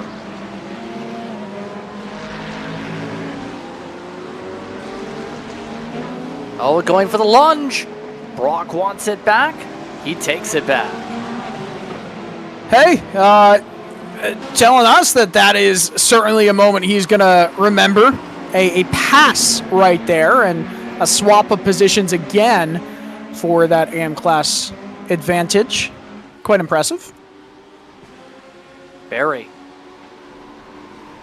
But how do you break the Delta Sport train if you're anybody else right now in this choo-choo train? I mean, you got to start getting a little bit crazy, right? We're 10 minutes into this race, 11 minutes now. You know that train is going to be as comfortable as ever in the spots they're in. They're not going to try and make moves on each other, I'm telling you, unless they know for sure that they are not going to be passed, which could be the last lap. They're not going to make moves on each other. It's just not going to happen. Now, with that being said, the more they run like this, nose to tail, I think the more you see that one car is maybe the leader is not as fast as the rest of this pack. It's kind of causing a little bit of a train, obviously, here. So maybe you might see a swap around at some point as this first half of this race continues.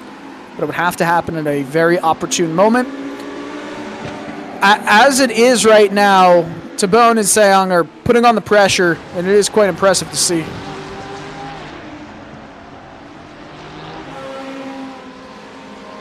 Impressive. Same for J.R. Williams, we touched upon him.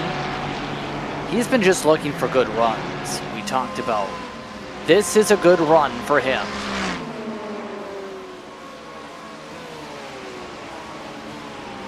J.R. Williams had a podium finish, if you recall, a couple races ago.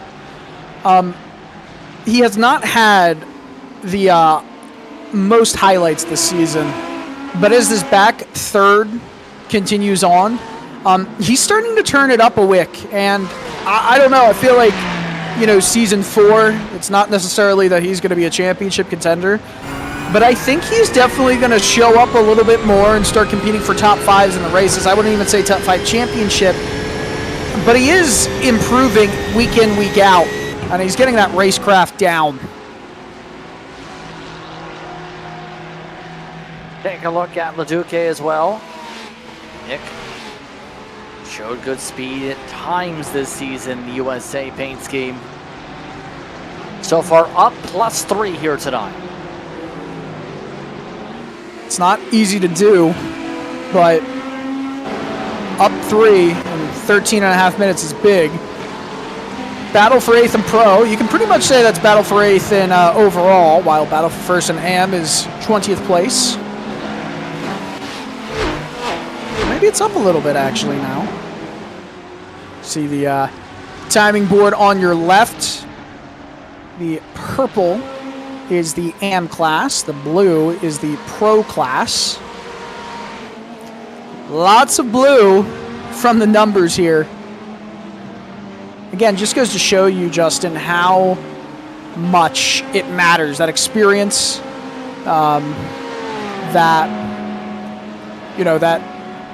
that skill, what it brings to the table.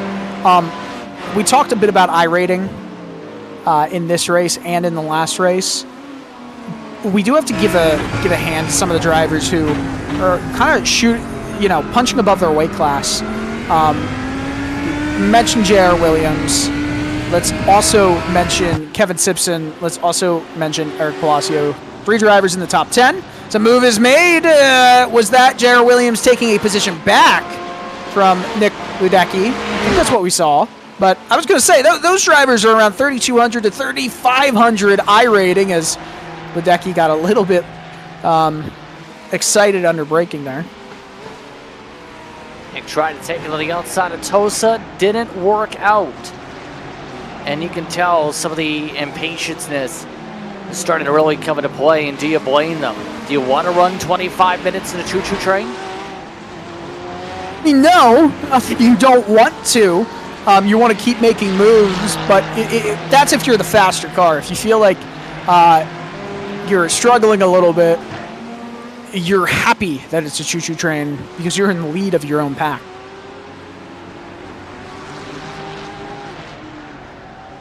So, a calm one.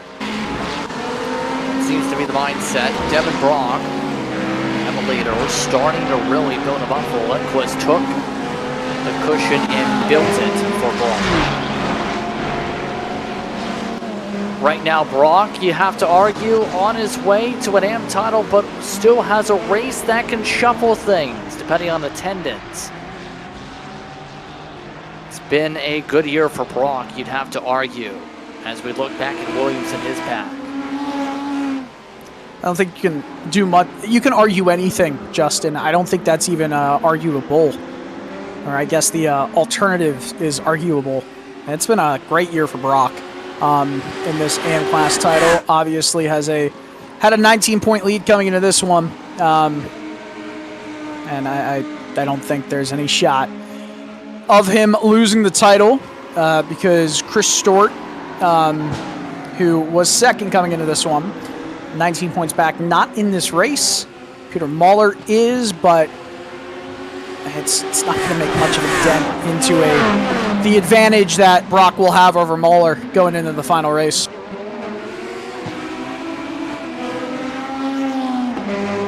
What do you think about Chris Sowan and his pace, who he's showcased a lot the past couple weeks? He's also been very impressive so far as this season continues to wind to a close. We've talked about Cy Young a lot. What we really haven't talked about is his consistency throughout the season. A lot of drivers have had one bad race here or there. Colin Modolf has missed a race, and every race he's been in, he's won all but one. I was a second place, if I'm remembering correctly, in the 5th round of the season. Gregory Hoveson had a race where he had 22 points. His last 2 rounds have really hurt his championship chances, and really his back half of the season has hurt his. But if we talk about Chris Cy Young, he's been consistent, and that's the one thing that you can't really teach. It's more a pressure thing. He's had a low point of just 40 points in a race, and for any driver who has made a race, it's 3rd of the lowest. That's just impressive on its own. I think if he can maybe reach another level next season. He's in competition for the championship. Take a look at the battles yet again, heating up for 9th. Nick has been able to make the move now, able to get it alongside, able to get it zipped on by. That took about a good 10 minutes. As these passes typically do take. Great defensive driving from J.R. Williams. He still has Palacio right behind him, 2 drivers that are in similar iRating classes, if you could say. Just barely making the mark to be in this sprint series.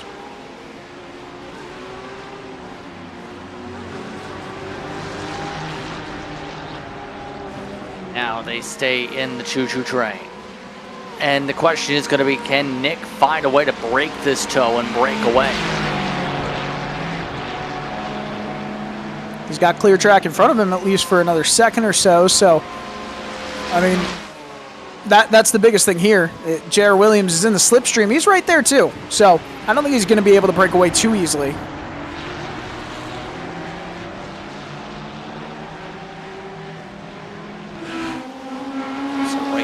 We'll see if that ends up happening. Still halfway through the race to go. That's the thing, though, Dylan. And so far, your thoughts at the midway point of this race? I've been asleep for half of it, I feel like. It's been a choo-choo train of a race. You know, it is kind of a shame that we kind of reach. You know, I love Mugello. Okay, I like Mugello. I don't love Mugello. I like Mugello. I love Imola.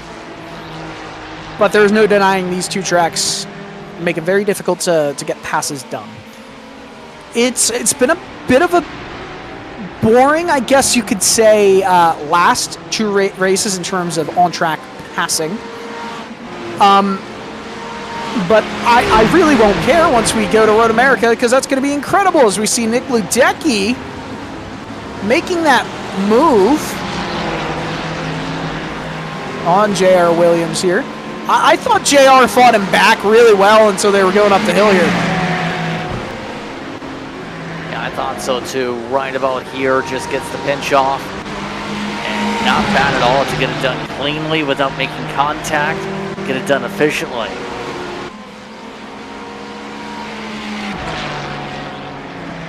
And pit stop time. Eric Palacio has opened the window.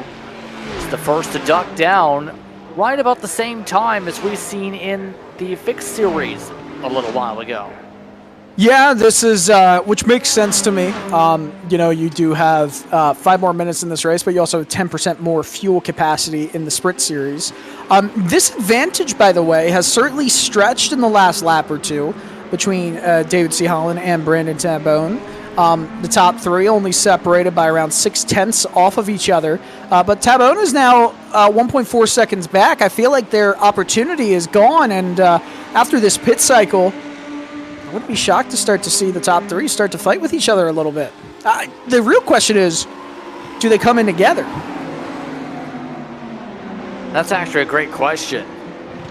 I don't know if they're going to squabble all that much until it comes down to it. Do you really want to risk it, is the question. Because remember, Modoff, regardless, is in very strong points position. 18th, 19th, rather, on the racetrack. Devin Brock, Peter Buller. Asking if they want to risk it for the biscuit? I don't know. What comes down to the decision-making where you can say, let's fight, teammate? I think the bigger thing is, you know, we take a look at the driver championship. We know where Modoff and Hovesen are. I'm sure they all know the situation is very much, you know, that those aren't the accurate standings again. That is without the drop week being factored into it. It would be a lot closer if the drop week was not a thing. But the drop week has made it so going into this race, it was a 39-point difference. Coming out, I believe it would be a 36-point difference if these positions hold based on the points gained, as you see on your screen. Nonetheless, you know, it's still a massive difference in points. I don't even think, you know, based on this car count tonight, 31 drivers, you're not even going to get a big enough field if it's similar to this next week for a 36-point swing to happen. Unless, of course, Modolf doesn't make the show, and then it would be like, oh, okay, interesting.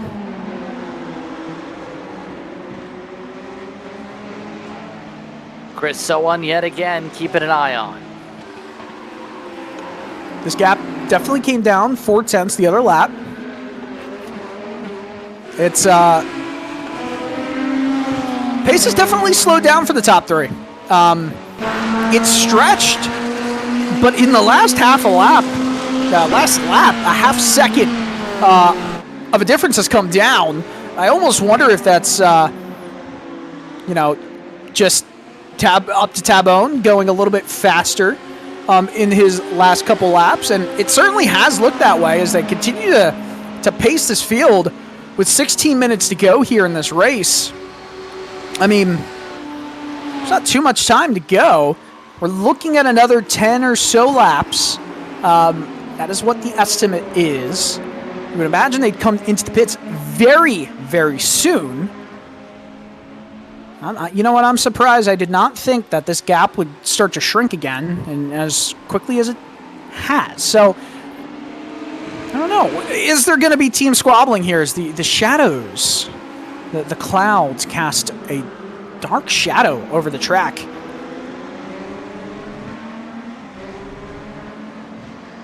That's a first.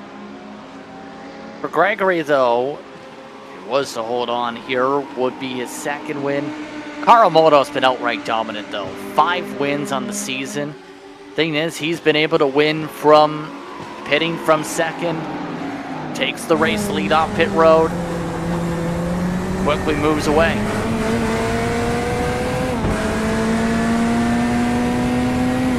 It's been an interesting one. Yeah, very interesting. I'm just kind of surprised that Tabone and Sayong have been able to keep this gap as it is, and that they've gained time back on the top three. I was saying I wonder if it's a bit of a swap of position that would change things pace-wise. Here's another time they're going to go past pit lane. To me, this might be a crazy opinion here. Do you want the overcut or the undercut as you start to see some of these drivers at the tail end of the top 10? J.R. Williams, the first one to bite. What are you thinking here, man? I'm curious in your thoughts, because to me it isn't the top 5 all against each other. It's 1, 2, 3, and 4, 5 are racing each other. 2 groups right now. Do you split up I don't think you split up within the Tabone-Sayong connection. I think the only thing you might see is maybe a split up between 1 and 2, like a 1 and 2 split from the top 3. But I still think the top 3 are going to all pit together right now, Delta Sport. If I am Tabone and Sayong, I would go down into the pits this lap. Try something different. I agree. You're not going to win the race if you don't try something different, right? 100%. It's hard enough to make 1 move. It's even harder to make 3 moves in 12 minutes. It's even harder when those 3 moves are against teammates that are as fast as anybody in the field can even hope to be. And obviously undercut, overcut, it doesn't matter too much. Look at that. It's a 1-2 split. It's a 1. Wow, I'm shocked by that Chris Sayong is going into the pits without Brandon Tabone. That is surprising to me. I'm not shocked that Holland is going into the pits on his own there, but I am shocked that 4th and 5th did not come in together. Oh, and a little bit of a mistake for Chris. That's going to be massive. Already some drivers have taken the time to take tires here because they have time to do so with the pit stop. Chris Someone though losing a lot of time because of that backup situation. Marc-Andre Garon closed up a couple car lanes compared to the pit entry.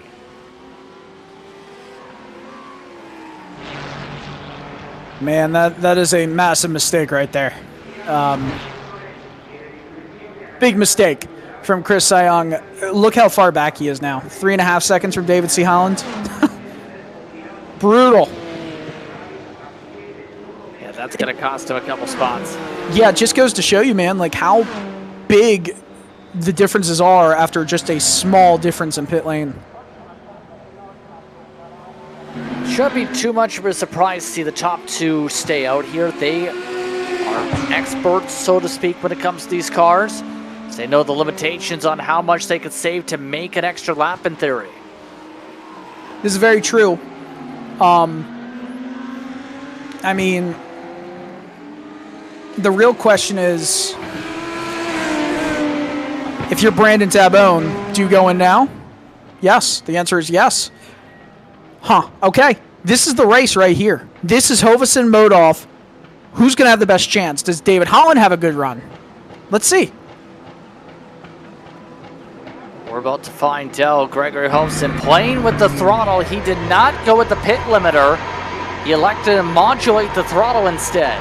We'll see if that helps him. Already off the jacks.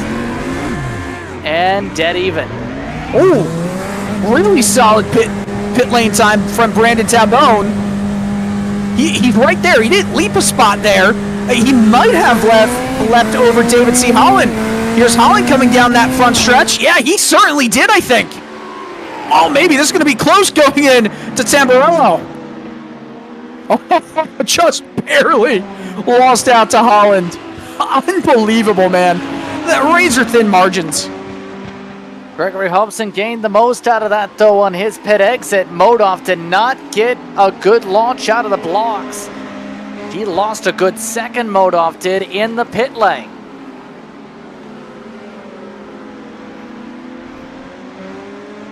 And so it looks like Gregory Hovesen is in full command here with that. David Holland had to take extra fuel, in fact, just to be able to make it to the end, it looks like.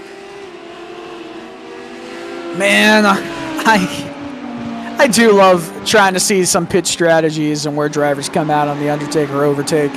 Even without tires, the drivers getting put up on the jacks, the air jacks here, it is still fun to see. It has been fun. Will the fun continue? Less than 9 minutes to go. And things have cycled to where Chris Sohan lost ground to Tabone, but didn't lose a spot. He is right now in front of David Mendonca. Mendonca, he ended up losing a bit of ground, correct me if I'm wrong, in that last cycle. He now tries to find a way to get to 9th. Tell you what, Jared Williams really got himself into a better spot there because he's been able to run away from Nick Ledecky and David Mendonca for this top 10 fight. Still 8 minutes to go, though. And currently in the race, we're looking at around six-ish laps left.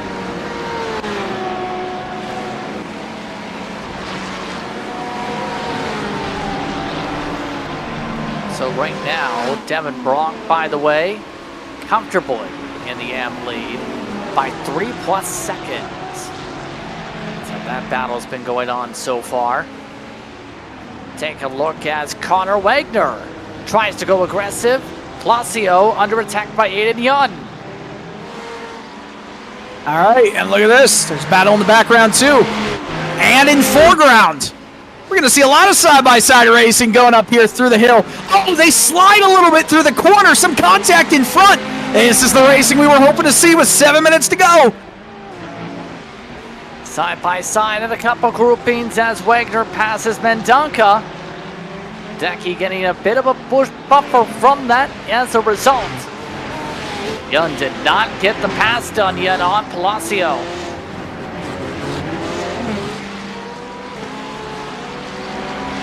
Connor Wagner showing the muscles. He was this aggressive to start the race too. Palacio gonna have to start playing some defense in the 39. Yeah, absolutely. Defense, but you also got to worry about the attack. You want to make up ground. You can't just focus on what's going on behind, as Karl Modolf has just put in the fastest lap of the race. And to give you a bit of an idea, it was over a tenth quicker than, well, actually, it was around a tenth and a half quicker than the leader in Gregory Halvorsen's time. Oh, look at this, a big dive to the inside, going into Tamburello. Contact. Lazio turned into him. Yun tries to go for another switchback opportunity. Not a passing zone. Yeah, not a passing zone yet. So Yun not a chance to be able to respond until Tosa will get the chance because Palacio drips it. And there's the spot. Yeah, if I was, I'll tell you this for sure. If I was Aiden Young right there and Eric Palacio did not give you that spot up as what's going on in front, a bit of a move over from David Mondanka. I think he had a mistake as well coming out of that corner. I would have absolutely sent it in there because that was too over aggressive from Eric Palacio. That's too much. He turned right into him. And obviously gave the spot to him when he realized the mistake, it looks like. So Aiden Young able to pick up 2 spots in one go. He's now up to the 11th spot. I think that's what happened. Just gave up the spot. I think that had to have been it because of how much he lifted back in Tosa. What else can you say? That's a good point. So Palacio, at the very least, still looking at top half of the field finish if things stay the way they are with under 5 minutes to go.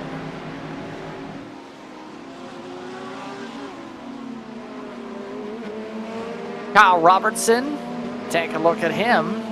He's actually 3rd in M right now. Not bad for him and his team. Got the luck he needed today.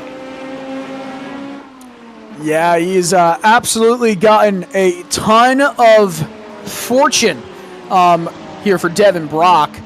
Of course, Brock is going to go into this championship race with a massive, massive lead. Peter Moller is going to try and do the best he can in the final race next week at Road America to put any kind of dent that he can into Devin Brock's championship hopes, but JP, I got to tell you, it's as good as done. It's going to require a lot of luck in the AM side to see a change, but Karl Modolf set the purple lap. That's worth a point.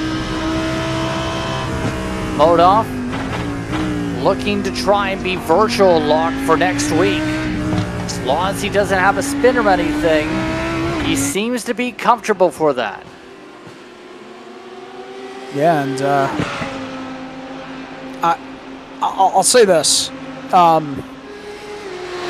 We might have 3 more laps to go here. I think they're going to come to the line with around 3 seconds to go. Which, if I'm Karl Modolf, I'm very appreciative about.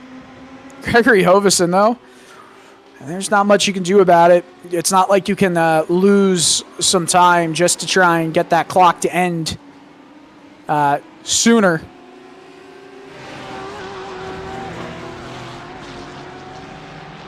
Decky, back to him. He has a hard-charging Connor Wagner closing. Wagner closed up a gap of about a second to get here. Solid race from Ledecky. But Wagner, of course, will have that speed. He is chasing down J.R. Williams, Ledecky is. It feels like Williams and Ledecky have been with each other all race long. And Williams has definitely lost a little bit of speed in the last few laps. So we'll see if Ledecky is thinking attack more than defense, and if that opens a door up, if he does make a mistake for Connor Wagner to maybe claw down that 1.5 second gap.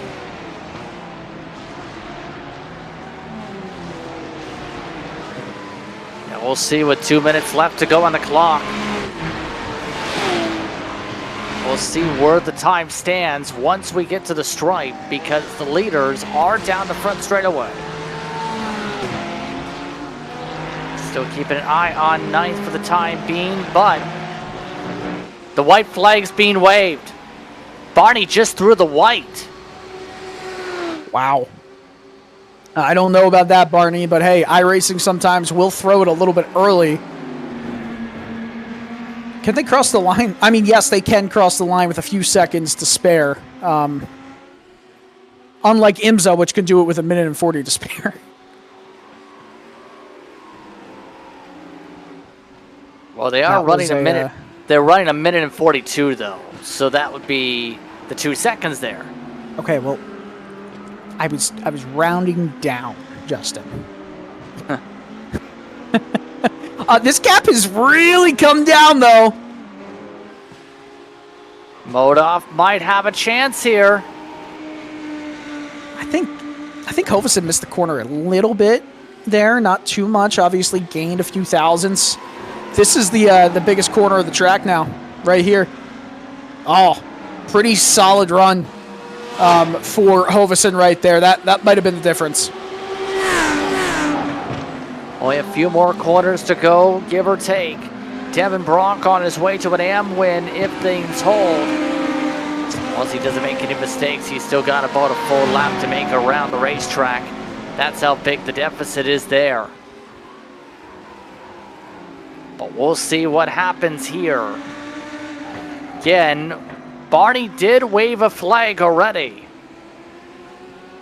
Let's see what they do here now on the racetrack.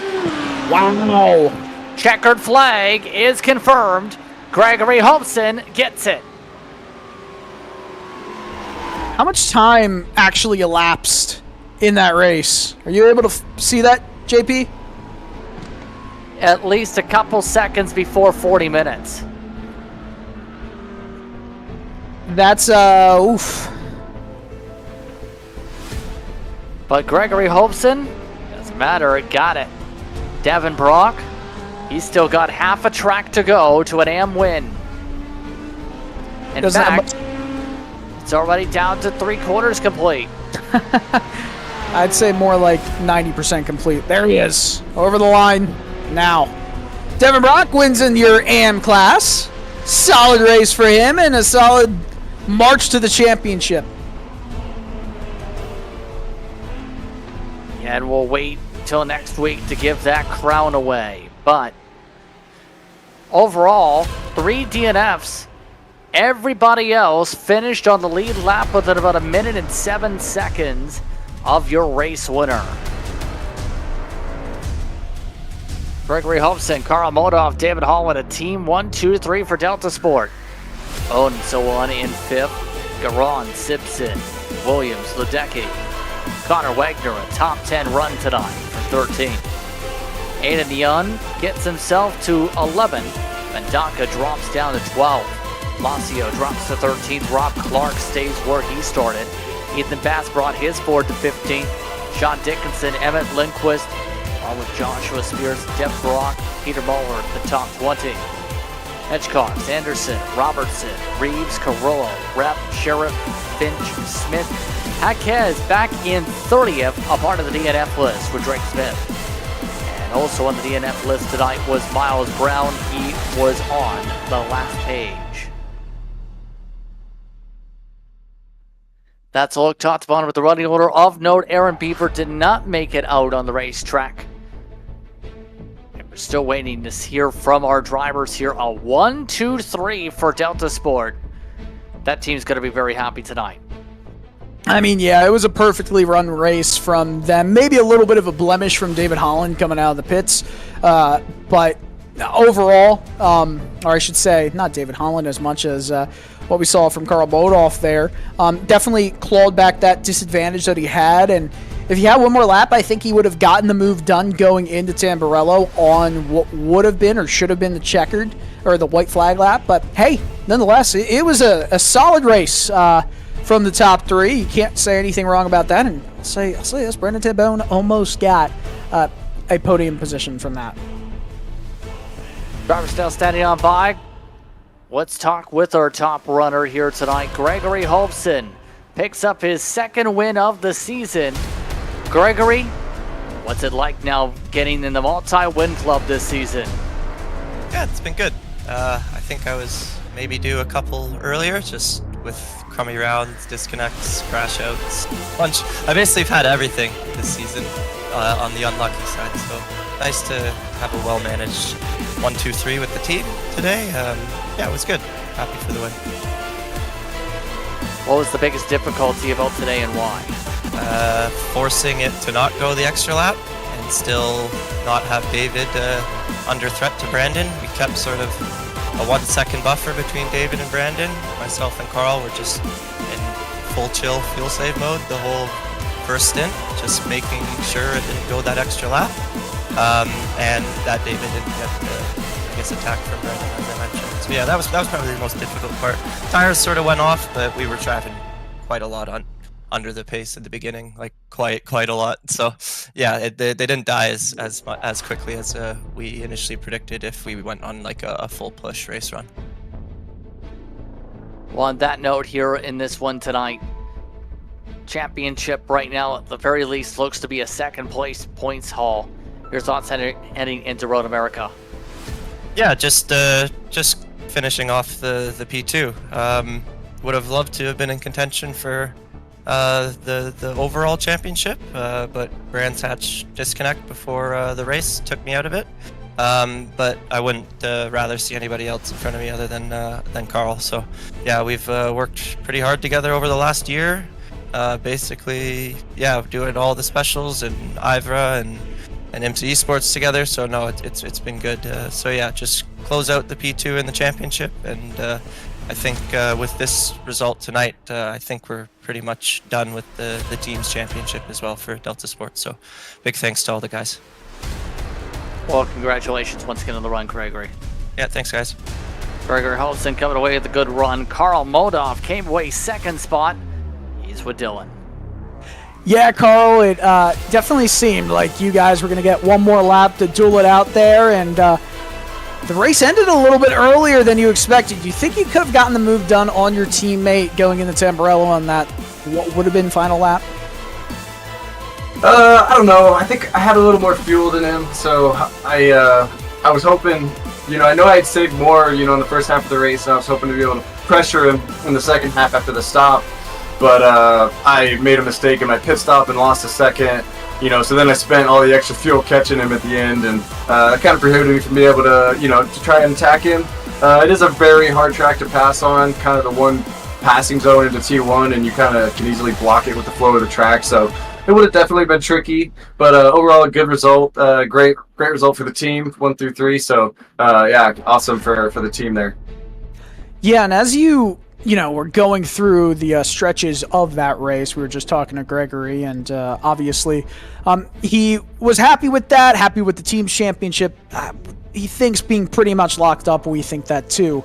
Does that leave you guys to fight completely freely next weekend, especially, or next week I should say, especially with what looks like a locked up championship for you in the Drivers' Championship?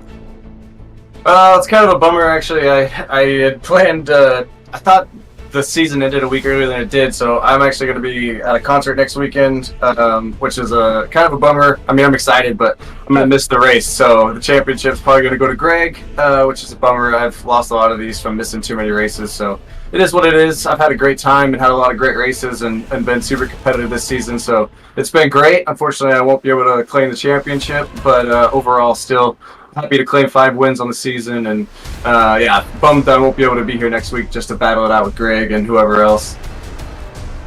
Well, that is some breaking news right there. The real question is, before we ask you for whoever you want to shout out, though, what concert? Who is it?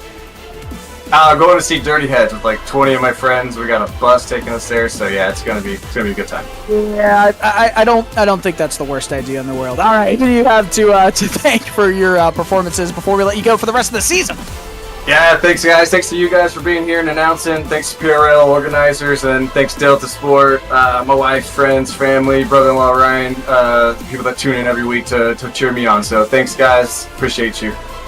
Not a problem, Carl. Congratulations again on that P2 finish. JP, we'll send it back to you. And that is some pretty big news right there with Carl announcing that he will not be racing next week. That almost completely hands the championship over to Gregory Hoverson, but he still has to finish the race.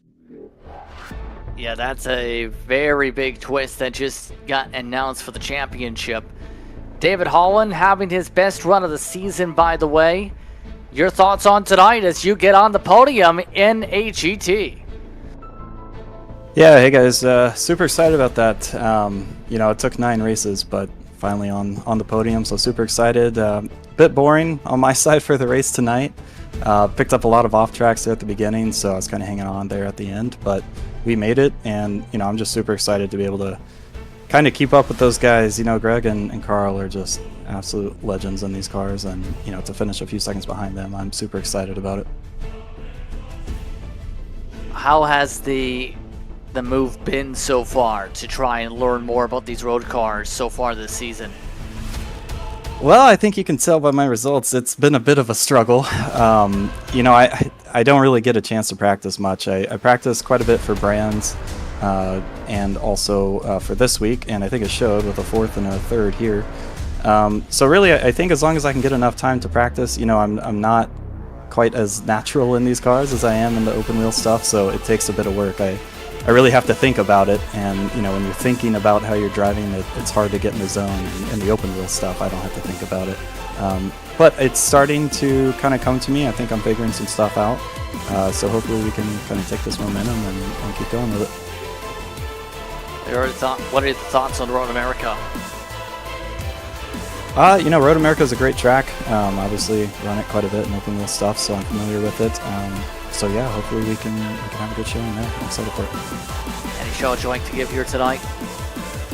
Yeah, definitely. Delta Sport, the team. Greg's done quite a bit of work with me, trying to work on my braking and stuff, and Carl puts together some awesome setups. So yeah, thanks to the team, thanks to you guys for the awesome broadcast, and my wife for putting up with all this. So yeah, I appreciate it, guys. Congratulations once again on the run tonight here, David. Thanks, y'all. Have a good one. David Holland coming away 3rd, and we have our AM winner standing alongside. That's Devin Brock, who once again gets it. He's with Dylan. Yeah, Devin, congratulations on the AM Class 1 again. You're just a step away from winning the AM Class Championship, and that's got to be a great feeling. Yeah. This race didn't come easy, of course. Got off track and it got a slow down penalty, but it is what it is. I was able to kind of just keep up and keep with the track and just track into tire degradation a little bit. But yeah, I'm one step closer, one more race. Road America's pretty good track for me, pretty fun track, so we're in a good spot right now. Do you feel like, the last 2 races, with the difficulties to make moves and to just honestly get past, do you almost feel like having the opportunity to race at a track that is more known for its overtaking abilities is going to be a little bit more of a fun way to end the year? Yeah, I think also it plays into just qualifying as well, because I always, one thing about me, I always sucked at qualifying when it comes to racing and everything like that. So, but I've gotten better with that and just making little adjustments, definitely when I need it, to be able to make sure I put in a good qualifying lap, so I make my job a little bit easier on myself throughout that 40 minutes. Well, it's going to be a lot of fun to see what you do next week. Even if the championship is practically locked up, you show up, you have some fun. We'll see where you can finish at one of your better tracks. Anybody you want to give a shout out to before we let you go? Yeah, I'll give a shout out to PRL. It's been a really fun season. I think this is my 3rd season, 2nd time in the Sprint Series, so this has been really fun. So shout out to PRL, shout out to Yin Racing, and shout out to Trackalicious Sim Racing. Awesome. Once again, congratulations, Devin. Thanks so much, man. All right, Devin Brock winning in the AM class, pretty much locking up that AM championship, JP. And I do believe we have one more person standing by for a discussion with you. Yeah, why not? Let's talk with Kyle Robertson, a top 3 in AM for you. Kyle, what are your thoughts on the race tonight? Yeah, definitely. It was a good race. Definitely a lot of fun to see what you do next week. You know, I got off track just and it got a slow down penalty, but Imola. It's my first time driving this track, and I've got to say it's a blast. Those sausage curbs on the apex of those turns are pretty gnarly, but it definitely challenges you to be more precise and more technical. But really enjoyed the race, and my little, I guess, scrap there trying to make sure that I kept kept that podium spot. I had to try and hitch my wagon to I think it was Noah in front of me. That he's trapped in to try and keep that spot. So as well, what has it been like for you and your team throughout this season to battle on the racetracks? The Corvette initially, I'm not sure how it was for everybody, but it started off kind of rough for us, trying to just learn the platform and understand, you know, I guess what it likes and dislikes. And I think throughout the season, we've begun to understand the car, and our performance has improved. As you see, my teammate Miles, he had pole and AM today. So sad that he got taken out, but it's been really enjoyable trying to understand this car, and I've got to thank him a lot because he helped me find a lot of pace in the 11th hour today to try and get a little bit faster, because if not, I probably wouldn't have been where I was at today. So what are your thoughts on the next race, Road America, to close it out? I'm looking forward to Road America. It's a fast track. It's one of my favorite tracks on the service. Definitely looking forward to it. And last race of the season, bittersweet, but you know, looking forward to getting back with you guys again next season, because PRL's awesome. I'm really enjoying this and enjoying the coverage you guys take, or you guys do. Thank you very much for your time, Kyle. Take care, guys. It's Kyle Robertson coming away with a solid run. That's just about completes things here. Dylan, your final thoughts as we get ready for Road America to decide some new champions next week. One of the best racetracks in the world that does not get the respect it deserves from the international racing community. I think Road America is going to be a lot of fun to see this championship officially decided. The Sprint Series is pretty much nothing to play for there, except I guess now there is. Gregory Hovison just has to show up and garner 36-ish points to win it in the Sprint Series, but obviously everything is to play for in the Fixed Series. We think we're going there in a exact tie between the top two. If that is the case, it is whoever finishes better, or a couple bonus points get involved. I'm excited. And that'll be August the 20th. Once again, that starts 8:30 p.m. Eastern. Catch that here on RaceSpot. But until that time, it's time to say goodbye from Imola. Co-announcer tonight, Dylan Coyle. For our producer tonight, Ramiro Augusto Cisneros. I'm Justin Prince saying so long. Enjoy the rest of your evening. You've been watching the PRL's GT3 Fixed and Sprint Series from Italy.